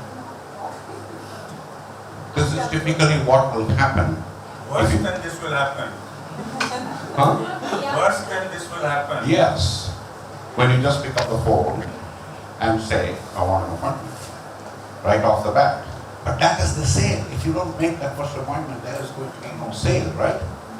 So one of the techniques I learned, I hit my head against the wall, getting very frustrated trying to get appointments in another sales position that was on B2B sales, and I needed to meet bankers, and I needed to get an appointment. And the problem was that they would start asking me, what is this for? What do you want me to see about? And I'd start telling about the service or the product. I started selling that. That was completely wrong. My sale was the appointment. If I understood that, I wouldn't be selling the product. Now all of a sudden they're already deciding my product's not worth it, and I'm done. So I got very good at very quickly anticipating they would ask that and say, this is a service that was recommended by your other bank, they've been using it. But, can I see you next Thursday at 10 o'clock, or would you prefer Friday at 6 o'clock? Now that is called alternative of choice. If you pick up one thing out of this meeting, pick that up. This is so powerful. Your ability to simply control the conversation by giving people two choices. I will guarantee you, if you use this, they will pick one of the two or give you the third. It's worked like a charm. Ever since that 20 years ago when I learned this 25 years ago, it's now instinctive. So to control the conversation, I'm very clear now when I pick up the phone and ask for an appointment. All I want is just the appointment. I managed to deflect everything else. I'm very clear in my objective of that first call is the appointment. Now when I go to meet this lady, the objective was to get a reference to the HR. When I go and meet the next level, the final product or service I'm selling is a long way away. It's a program that will benefit employees, which the HR people have to get a buy-in, the finance people have to get a buy-in. It's going to be complex, but at each sale, each stop, I have thought through what is it I need. Okay. I just sent a letter to Mr. Gopal, asking for a reference. He hasn't yet replied, so back in my thing is already saying, my next step is, how do I make Mr. Gopal say, yeah, I need to set the batch and do this. I'm already thinking about it. Okay. That's So the part of that sale then. this is part of the sale. Okay. No, this is true. This is exactly what is happening right now. So the point I want to make is people, here's a very, very, very important point. Even if your business today, even if you're selling, leasing jet aircrafts, even if you're selling very complicated. Can I just add? One thing, I feel very strongly about that. You go to any meeting or make any call, whether it's for buying, whether it's for selling, whether it's for any other function, you need to prepare for that call. Anybody who thinks that they can just wing it, is bound for disaster. you need to prepare, you need to understand what is the outcome you're looking for from this call or from this meeting. You need to understand what are the issues likely to be raised. So you need to prepare, and over a period of time the preparation will come automatically. Initially it will be difficult. Like as Raj said, we will all make mistakes. But over a period of time, in the preparation, the mistakes will, but treat every mistake as a learning possibility. Again, if we do not even realize that we have made a mistake, I mean, that I think is the worst sin of all, that you haven't learned from something. Thank you. So, regardless of how complex your product or service is and who you have to sell to, here are some realities which you cannot forget. People buy from people they like. This is simply true. This is simply true. Now, what does that mean? Does that mean that you got to somehow make them like you? No. It means that you act professionally. You try to create all those little things that will make it desirable for a person to want to do business with you. Okay, I recently went for a call with a colleague with a fellow I help occasionally. He runs a software company. He wanted a contact him. He came to that call wearing a very nice business shirt and a jeans with a torn listing. And it was too late to make him change. We're already there. So while later I talk about dress code. You know what happened on the call? The first minute I saw the other person's eye look at that, the thing was gone. It was done. It was over. The point is to even sit. One little thing. The first impression. So, dress code is important. If you're in doubt, dress business casual, something like this. If you're in doubt, you're not getting off the control. You can't just go wear a t-shirt and walk to meetings. Maybe someday you'll be there. But you can't do that now. And these are small things that are important. The other day somebody came to see me. This guy came in a full suit and tie. And I came home for lunch. I was just blown away. You know, he was very committed to this. And I said, wow, this is professional. The first impression he made on me was very, very, very favorable because he took the job. He looked so smart. Just for a lunch, he could have come jeans that day. It didn't matter. But it made the first impression. The very, very first impression. In fact, I want to spend a minute asking Rajesh to talk a little bit about. Rajesh recently had the good fortune of going to the United States. He was one of the companies picked by NASCOM. He's an IIT graduate. He has a company called Home, right? And he's just floated a new company. And he went to the United States. And when he came to me, he had a presentation, a very, very powerful presentation planned. But among the things we discussed was, listen, if you just go straight away, boom, and then they don't even know. That first emotional connect you have to create is so important. We spent a lot of time, so we're going to talk about whatever. Thank you. So quickly about the context, right? We are chosen by NASCOM to present on pitching, right? So I run this Home Research Analytics, which is a 10-year-old company, right? So when I went to present this platform of the product, what I tried to do is I started speaking about the features. So I did this, 1, 2, 3, and one of the questions that he asked is, good, but the pitching edition, you have to make a connect with the people in just 15 seconds. They're going to make a decision whether this is relevant to me or not. But I do analytics, I derive intelligence from data. So how do I get the story done in under 15 seconds, right? Then we started saying, like, look, you got emotionally connected people, you got to say that you worked in the United States, right? So that was very, very important to me. So I started preparing all the people who would be there in the audience. And then I started saying, like, look, I'm an idea, I did my BTech, and I worked in the United States for quite some time on data intelligence. Motorola was the company. I started talking about myself. So then I was sold first, and then people began to understand what I really wanted to say. So the first and foremost thing I learned from him is, like, no, you got to sell yourself first, and that was very, very crucial. Today, we got several investors ready to, to talk to us in the next step. So yeah, that was a very, very fruitful discussion. And one more thing that I want to say is the powerful way to articulate and ask questions. So actually, Raj is connected to us by IIT Madras forum. Vishy, some of you would know him, right? So he said, like, if there is one key takeaway that you should meet this gentleman, he is going to make you prepare to the next level, right?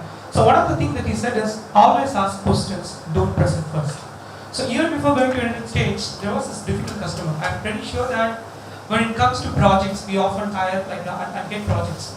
The last thing that we would expect is the sponsor of the project calling us and telling, like, look, we want you to do something more, right? Otherwise, like, they don't do this invoice, right? So it's like you send the invoice, they want you to do something more, right? So some of you will be in this situation. So how do you handle this? You can't say no because he's a huge big shot, right? So we'll end up taking more work, right? Because there is always a continuity, like, or fearing the next milestone will not get approved. So I was following one of his tactics, asking questions, right? So first and foremost thing that I asked is, sir, do you accept the scope has increased? Yes or no? Right? He said yes. And then I connected on it. And it was so simple to close. I'm pretty sure, like, it demands a much bigger audience to listen to him. It's a sheer joy to listen. But yeah, so a lot of things that I listen from him. Yeah, thank you. So, I want it not to talk about it. It was mentoring me, like, Come on, okay, here are some of the things you want to talk about. People almost always make decisions based on emotion and then justify with logic. I think Nandu also touched about the importance of emotion. That's just how human beings are made. You make decisions based on emotion and then justify with logic. So I have an example which I saw in a training program a long time ago, and even though it's not entirely B2B, the principle was so beautifully established. So it shows a film of this guy walking into a BMW showroom. The salesperson is beautifully decked out. He starts talking about, hey, this is 735, it's got the seat, it's got go so many ways to go 0 to 60 in 4 seconds flat. It has this book system. The prospect just takes a brochure, walks away. So next clip shows this lady also starts talking a lot about the features. The third clip shows this guy walking in, and that is the salesperson. He's a little older. He just smiles. There's some tension in the air. That person's expectation was this person will start talking. He just smiles, and he walks around. And this guy is just hovering behind him. He still hasn't opened his mouth. Another minute and a half passes by. He still hasn't opened his mouth. This tension is now building. Finally, that guy looks around and says, so how much is this car? That's the first sentence in this whole dialogue. And this guy says, what's the big occasion? See, question. 99% of us would have said, oh, this is $55,000 or whatever. So this guy says, what's the big occasion? That guy says, oh, I'm getting married next week. And this guy says, can you imagine arriving in this car in your mother-in-law's house? That was the same. So what did he do here? He used emotion. He used emotion tremendously. This is the ultimate story of using emotion. He just played with it. He could have easily said this car is $60,000. The sale would have been, he would have said, great, give me a brochure and gone. But he was an experienced guy. He just kept asking questions, used emotion. And then he did something, another important technique which comes a little later in the slides. Another important technique, which is that, how do you best use emotion? You make people imagine what it would feel like after they own your product or service. This is such an important principle. You take every one of your product or service and start trying to construct a question that you can throw at your prospect, where they will start imagining, actually visualizing what is the benefit. Can you imagine what it is to drive in a car? Take the same thing. It doesn't matter what your product or service is, whether it's your underwater robots or induction system. Somebody was saying in the last meeting, was that you? Yes. So it doesn't matter what your product or service was, but think about this principle. This principle is absolutely critical, okay, in terms of trying to do this. So people buy an emotion and then justify the logic. Here's another really important principle. We talked about benefits, or as Nandu was pointing out, he pointed 3 ways. Benefits, not features. This is a very, very tough one. Because most of you who have your startups have been involved in creating your product. There is such an overwhelming desire to talk about your product, your technical knowledge, particularly if you're technical. I used to work with a software company where this guy who created the software, he couldn't stop talking about how good his software was, and it was done. It was a waste of time. They're not even listening. They're not even listening. You have to get into the habit of talking, putting yourself, so that's the key word there, empathy. If you are the buyer, how would you make it? Whatever the sales, whether it's that one person who I asked for a reference, or whether it's to go into another, every little meeting you have, close your eyes and put yourself in their position. What would they like to hear? What would they like to hear about your product or service? You still have to talk eventually about features, but only right at the end when you're about to close. Mostly, you want to talk about the benefits. As Nandu was pointing out, when you start talking features, their mind just going, oh my God, what's the price going to be? They start listening to you. Every time you talk, they're already building objections. So, remember the previous slide, or next slide, you need to get the minimum amount. This is one of those ground rules that is usually very true. In order to win any sales situation, you need a minimum of 7 yeses. This is so true. How do you get 7 yeses? How do you get 7 yeses? You can't work it. It's somebody wants to take a shot and try to sell your product. How about you? Ask them like questions to which the problems that they have after you do research on the product or on the business. Based on that, we ask them questions to which they would say that these are the problems that they are facing. They may even realize that they do have these problems. Based on that, we could know which one. Exactly. I think that is about the right approach. But there is one step further. You need to research and think about it before you go. Language, how you use it is all important. You need to ask the question in such a way you know the answer will be yes. And it's not so difficult. You know what's the simplest technique? Isn't it? It's a tag-on question. It's not so complicated, is it? You just said yes, isn't it? So, it's really easy to get a yes if you practice it. I was once with a person who was such an expert. We were recording the call again. He said, you know how many yeses you said? I said, well, about 15. He said, no, 92. And I was like, what are you kidding me? But when he listened, he was so natural in what he was saying. Okay, for example, if you ask somebody, I want this in red. Do you have this in red? Most people say, yeah, I have this in red. So the professional would say, is red your preferred color? What are you going to answer? You just said you wanted red. There is no other answer but yes. So you have to practice this thing in terms of thinking and asking questions to say yes. Once I was in a business of negotiating settlements, when one company owed another company large money, and there were disputed amounts. And it took me a long time, almost a year, to figure out the key question that would bring me in the conversation. And in the end, it was so powerful that practically every time I got a yes to this question, I had a win. The question was this: sir, assuming that the service was rendered and the bill is correct, you don't have a problem paying the bill, would you? Who would say no? Everybody wants to be the good guy. Assuming that the bill is correct, assuming the service was rendered, you don't have a problem. He's already thinking, oh, no problem, and service not rendered. So he'll never say no to this question. But the moment he said yes, he made a settlement. Because I put him on a high moral ground. I put him on a nice high moral ground. That's a very powerful technique.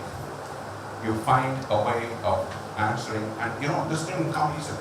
It took me a whole year in my business of thinking about it, talking about it, going and listening to seminars, getting a lot of people, until you do. So what am I saying? I'm saying that when you are one-on-one with a person, the temptation, and I'll be honest with you, even after 30, 40 years doing this, it's not that I do this every single time. And that's the discipline. And if I did this every single time, in fact, the closing rate will go so high. And that's up to you. Discipline yourself to say, how many times can I get this motion to say yes? And the easiest way to ask is questions. There are two types of questions. Open-ended questions, you ask, a question, what is your immediate needs, you have to say, or you ask a question where the answer can only be yes. The way to ask a question and answer to be yes is if he's already stated something, you throw it back at him with a little tag, and he has to say yes. And it's so psychological. If you say 6 or 7 times yes, then you want to finally ask for whatever it is you're asking for, he will say yes. But if he's not told you yes 6 or 7 times, it ain't happening. It's just not happening. So that's an important technique to pick up. How do you get people to say yes? Be an expert in using questions. We talked about it in this presentation too.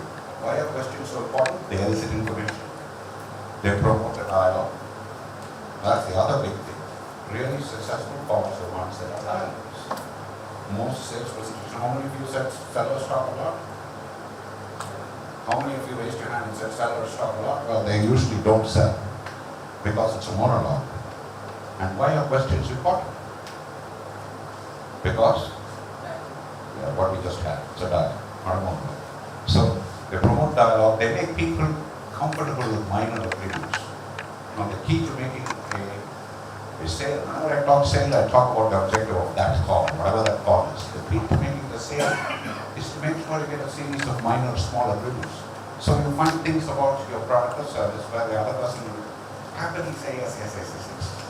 And you put that into your dialogue. And all of this takes skill. All of this takes upon your mind. It just doesn't. But it's not that complicated to do once you start it. That's exactly. When you see this actually work, I tell you, it's such a good feeling.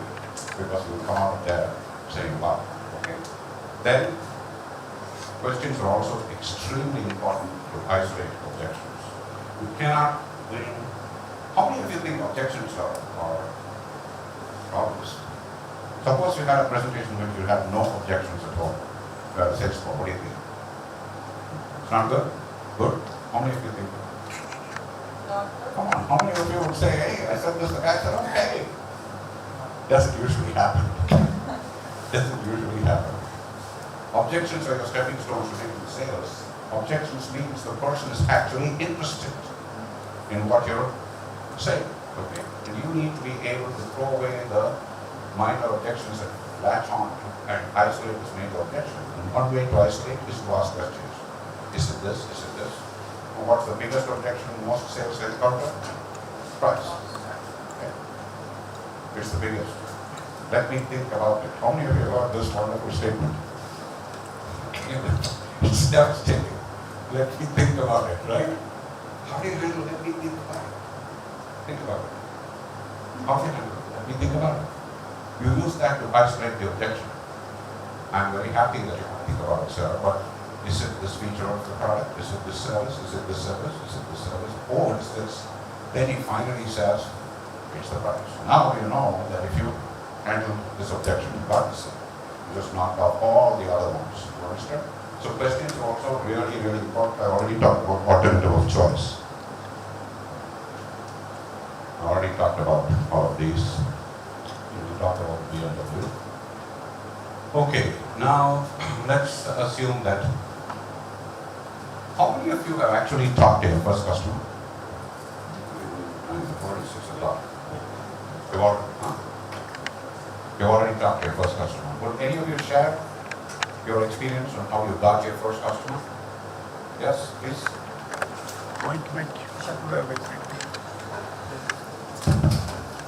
My first customer was Michelin Tires. We are building solar and electric powered vehicles.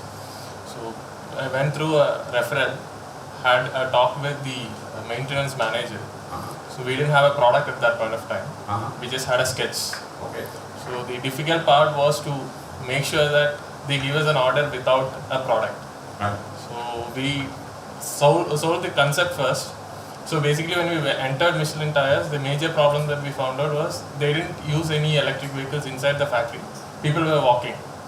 So when we started the discussion, I asked whether there are vehicles being used. So he said, currently we don't have any vehicles, but there are many opportunities. So before selling the product, we said we want to visit the factory first.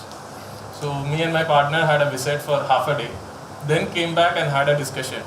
Then we told that their maintenance engineers were walking a lot for whenever there's a problem. So we told if they use kind of an electric vehicle, they can reach the place where the problem is faster. They can save a lot of money. And I'm from tire industry.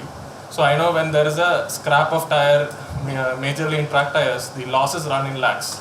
So even if it is a 5 minutes late, the loss runs in lakhs. So I told that here they can be given a vehicle by which the maintenance engineers can reach the site faster. So then they asked about what kind of products we build. So we just showed him a picture, says that we can build this. So then they said, okay, we give you 2 months. If you build and come back, then we'll give you an order. So then we went back, started working on the concept. After some time, like we asked them about more details from them. So we got the details and then changed the design for them. And then finally they gave the purchase order before even we built the product. So after 2 months we delivered the product. So this was our first sale. It took 2 to 3 months. But we actually found out that our kind of vehicles can be sold only if we found out the opportunities and tell them how it can be used. So most of the time they don't realize whether it is needed or not.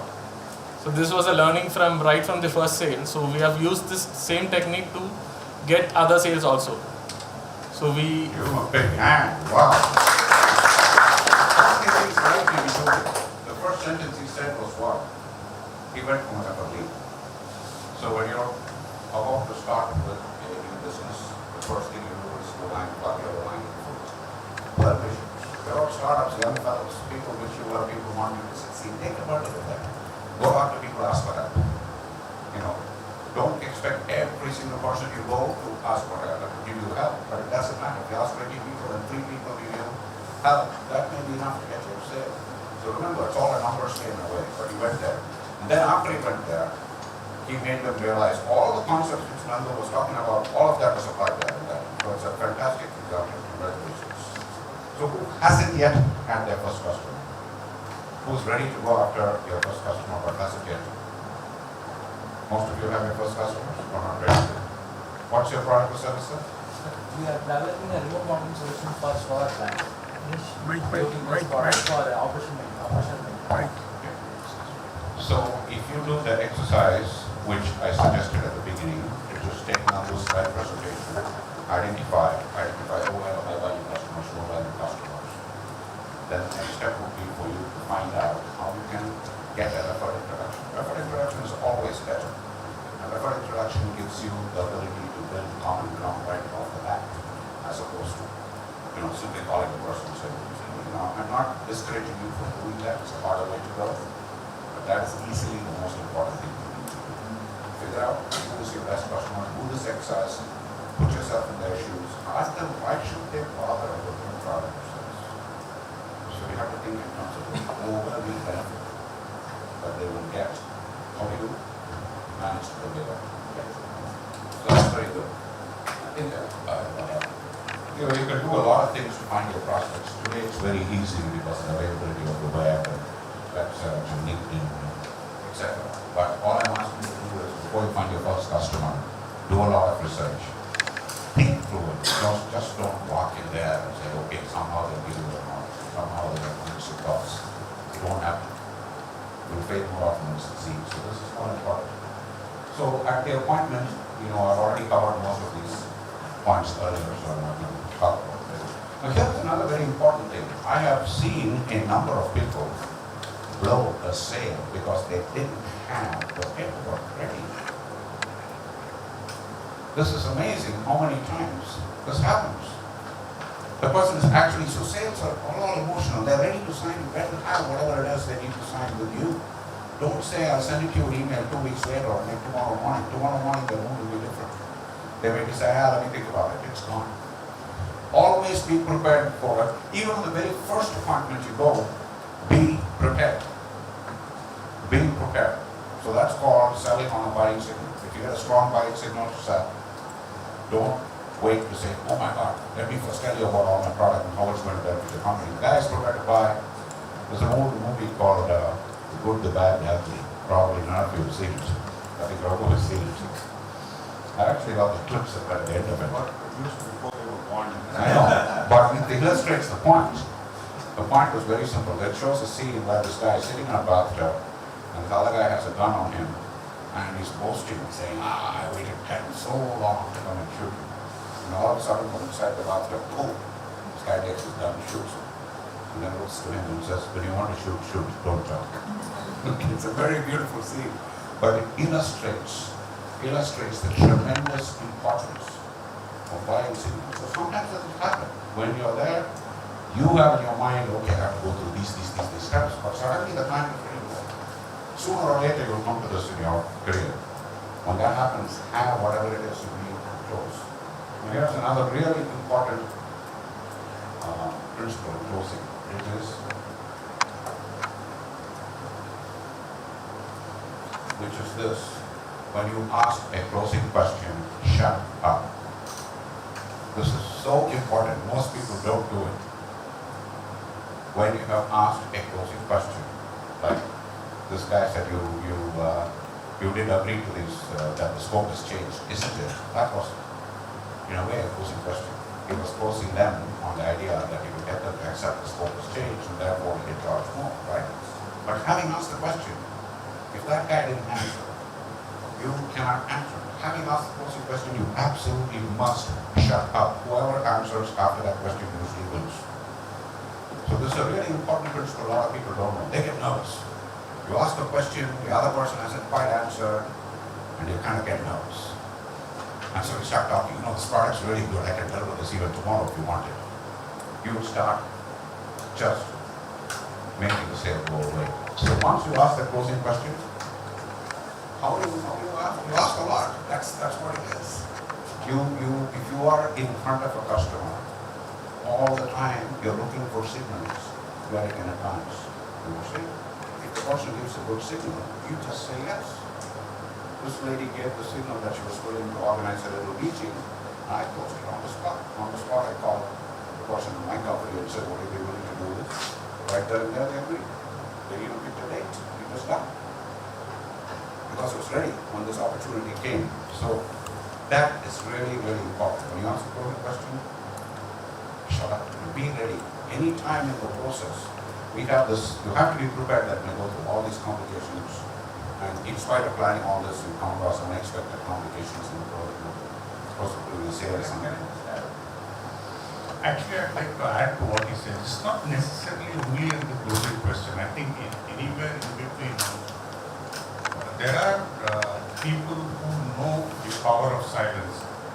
And as a race, or as it's wrong to type a race but the Japanese guys are great at it. They know the power of silence. They can shut up for 5 minutes and there'll be 5 guys sitting there, not one guy will open his mouth. And generally Indians, we have what I call verbal diarrhea. We keep talking and we keep giving away things. We say things which are not required. Give terms which that guy is not expecting, and just kind of lose it. So it's not necessary only at the close. I think close is very powerful, but even during the discussion, even when you're talking technical things, if you're expecting a response from him, wait. It does, because like I understand that the Japanese do it. There are other guys who are understanding. At the end of the day, if I can pick it up, million other guys are picking it up. That what is the power of silence? And people know how to use that. So we must realize that it is important for us also to be silent. So, pretty much let me just summarize this. Almost 6:10. Let me just summarize what we talked about. The first thing we talked about was you need to take the presentation Nandu made, apply it to your product or service, and I absolutely guarantee you get minimum 1 to 3 new insights you never thought about. This is an exercise so worth doing. Get in groups if you want. Get into little groups, but have some fun with it. He's giving you some incredibly valuable material. See how it applies there. That is the first thing we talked about. The second thing we talked about is that if you, regardless of whether good product or service you're selling in a B2B sale, you have to be in front of people. And each time you're in front of people. Front of people doesn't mean always one-on-one. Sometimes you're in a group. Okay, in a group it is important not to ignore anybody. But you need to be very quick to find out who's the big shot who's going to give you the yes or the no. They usually indicate by their body language, other people's thing, and you want to primarily address the person, but you can't ignore the other person. Sometimes some people will put somebody in that role, the real decision maker will be some people sitting silently. You need to be smart enough to figure that out. But most of the time you'll be talking maybe one or two people, and it's easy. The third thing is, I forgot to mention this, when you talk to people, meet their eye. This is so important. That shows confidence. You know, see them straight on the face, meet their eye, and talk, slowly, confidently, and learn all these techniques which we're talking about.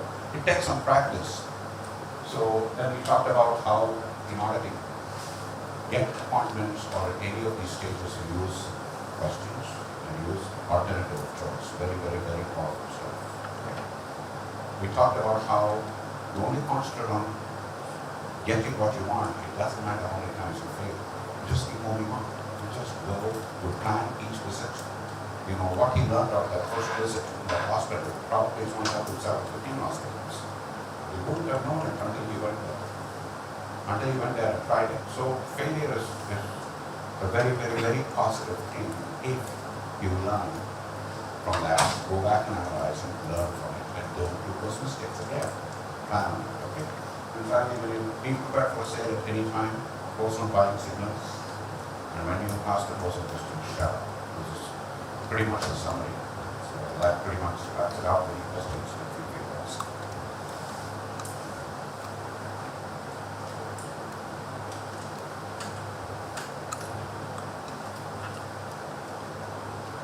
Nobody has any questions? Okay, everybody's tired, I guess. So what is the cost of the sales cycle? How to calculate that? Any framework is there to calculate the cost of the sales cycle? I don't understand the question. Could you repeat that? So, customer acquisition cost will be there. So how to calculate for B2B? How to? Any framework is there? Okay. So we're talking about cost of acquiring a customer.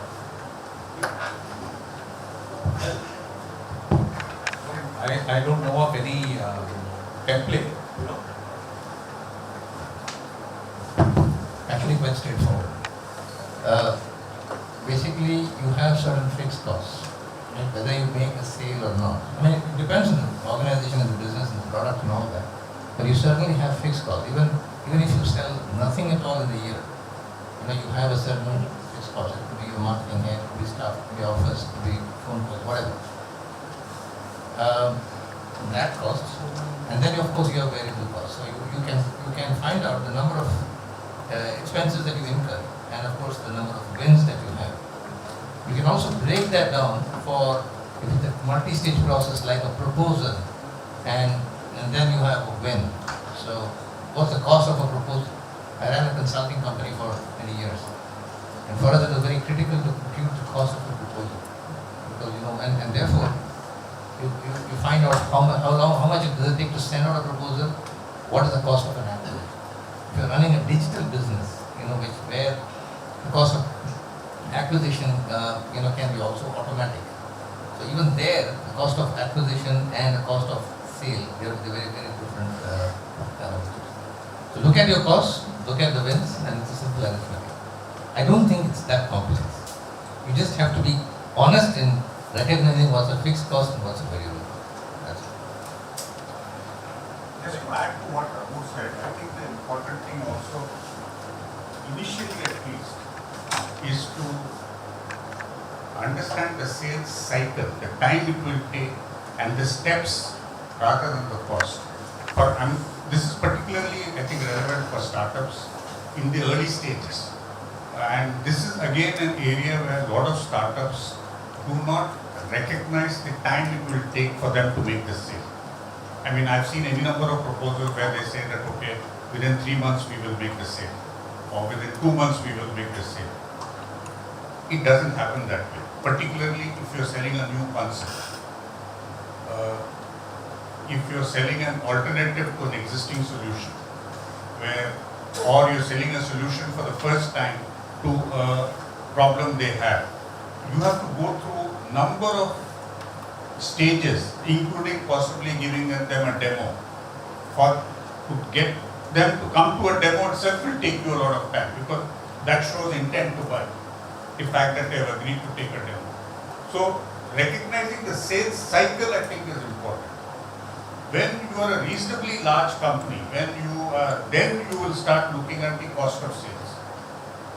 I mean, I know in EPC companies where they sell large contracts, the cost of the sale can be as high as $1 million.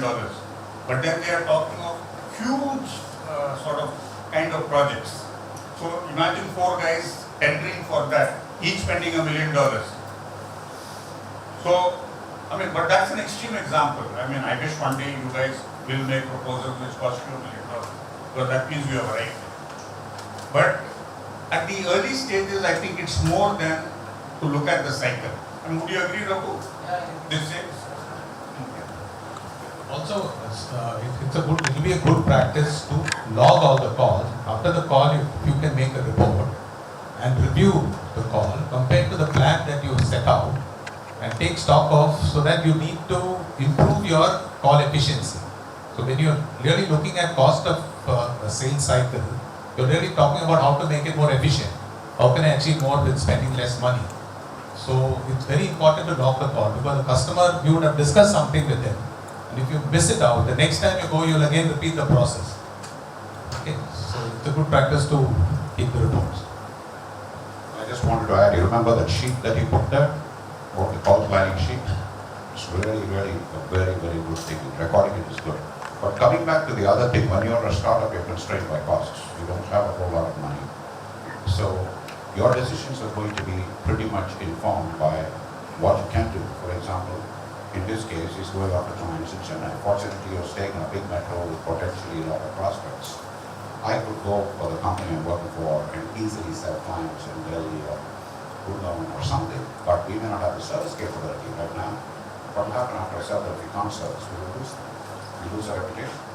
So my strategy for where to go, what to go, a big part of it is going to be informed by what is practical. And what is practical typically means what money and what people have. It's really, really important to factor that in. When you're a startup, you focus on that. That's, if you do that exercise with Nandu's thing, when you arrive at your strategy, you'll figure that out. You will say, this is what I do. Okay? You name this a prospect that looks very good because it's very expensive. And the thing is, it usually takes a lot longer to get a prospect by initially than you normally think. If you think it takes 2 months, probably it takes 3 months. So don't get disappointed, don't jump in. Both Raj and Nandu talked about the marketing person, the sales person, and so on. In a startup, the founders or the co-founders, the core team members, invariably will be everything. There will be sales guy, there will be the startup guy, there will be the assembler, and possibly will make tea for themselves also. So, but it is important that you recognize the roles, because as you grow, you will start bringing in marketing people, you will start bringing in people for business development for this.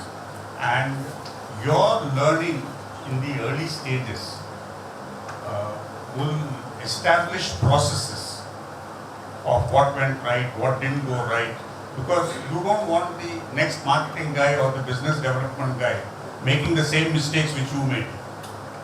I mean, that will be horrendous. So how do you do that? By, as he said, documenting it. As you start documenting the whole process, as you get checklists, you will realize that you yourself are making less mistakes, you yourself are fine-tuning what you're doing. And naturally, when your team grows, when you grow to a stage that you have a marketing person, you have a business development person, you have operations person, all of them understand what the way it is to be done. Anything else? How much you can use to make a first customer? How much what? As much cash as you have. This one. Sorry? How much? How much can you lose? I mean, because maybe your we making the first customer advance cost, or we should look at it? We will actually do a session on subsequently on what is value. But it will be there on one of the sessions. As he mentioned, you don't sell on cost, you sell on value. And in the pricing, I think it is important that a customer understands what your price point is. Whether you give it away, whether you do a demo free, whether you recover actual cost, that's a matter of detail. I mean, I know companies sitting in this room, the number of free demos they've done, and it has cost them lakhs for each demo. But if you sell a new concept, it may be important for you to do that. It may be essential for you to do that. Without that, there is no sale. So, but it is important to establish what your price point is. Whether you're giving it free, whether you're discounting it, whatever, that's a different discussion. So, how much are you willing to lose? That also depends on how long will you survive before your cash runs out. How many references you can get out of that first sale? If out of that first sale you can get 4 more sales, you may be willing to take a bigger hit. But the key mentioned, the key there is to understand this concept that when somebody talks price, you talk value. It's very, very fundamental. And we will do a full session on that, on how to determine value.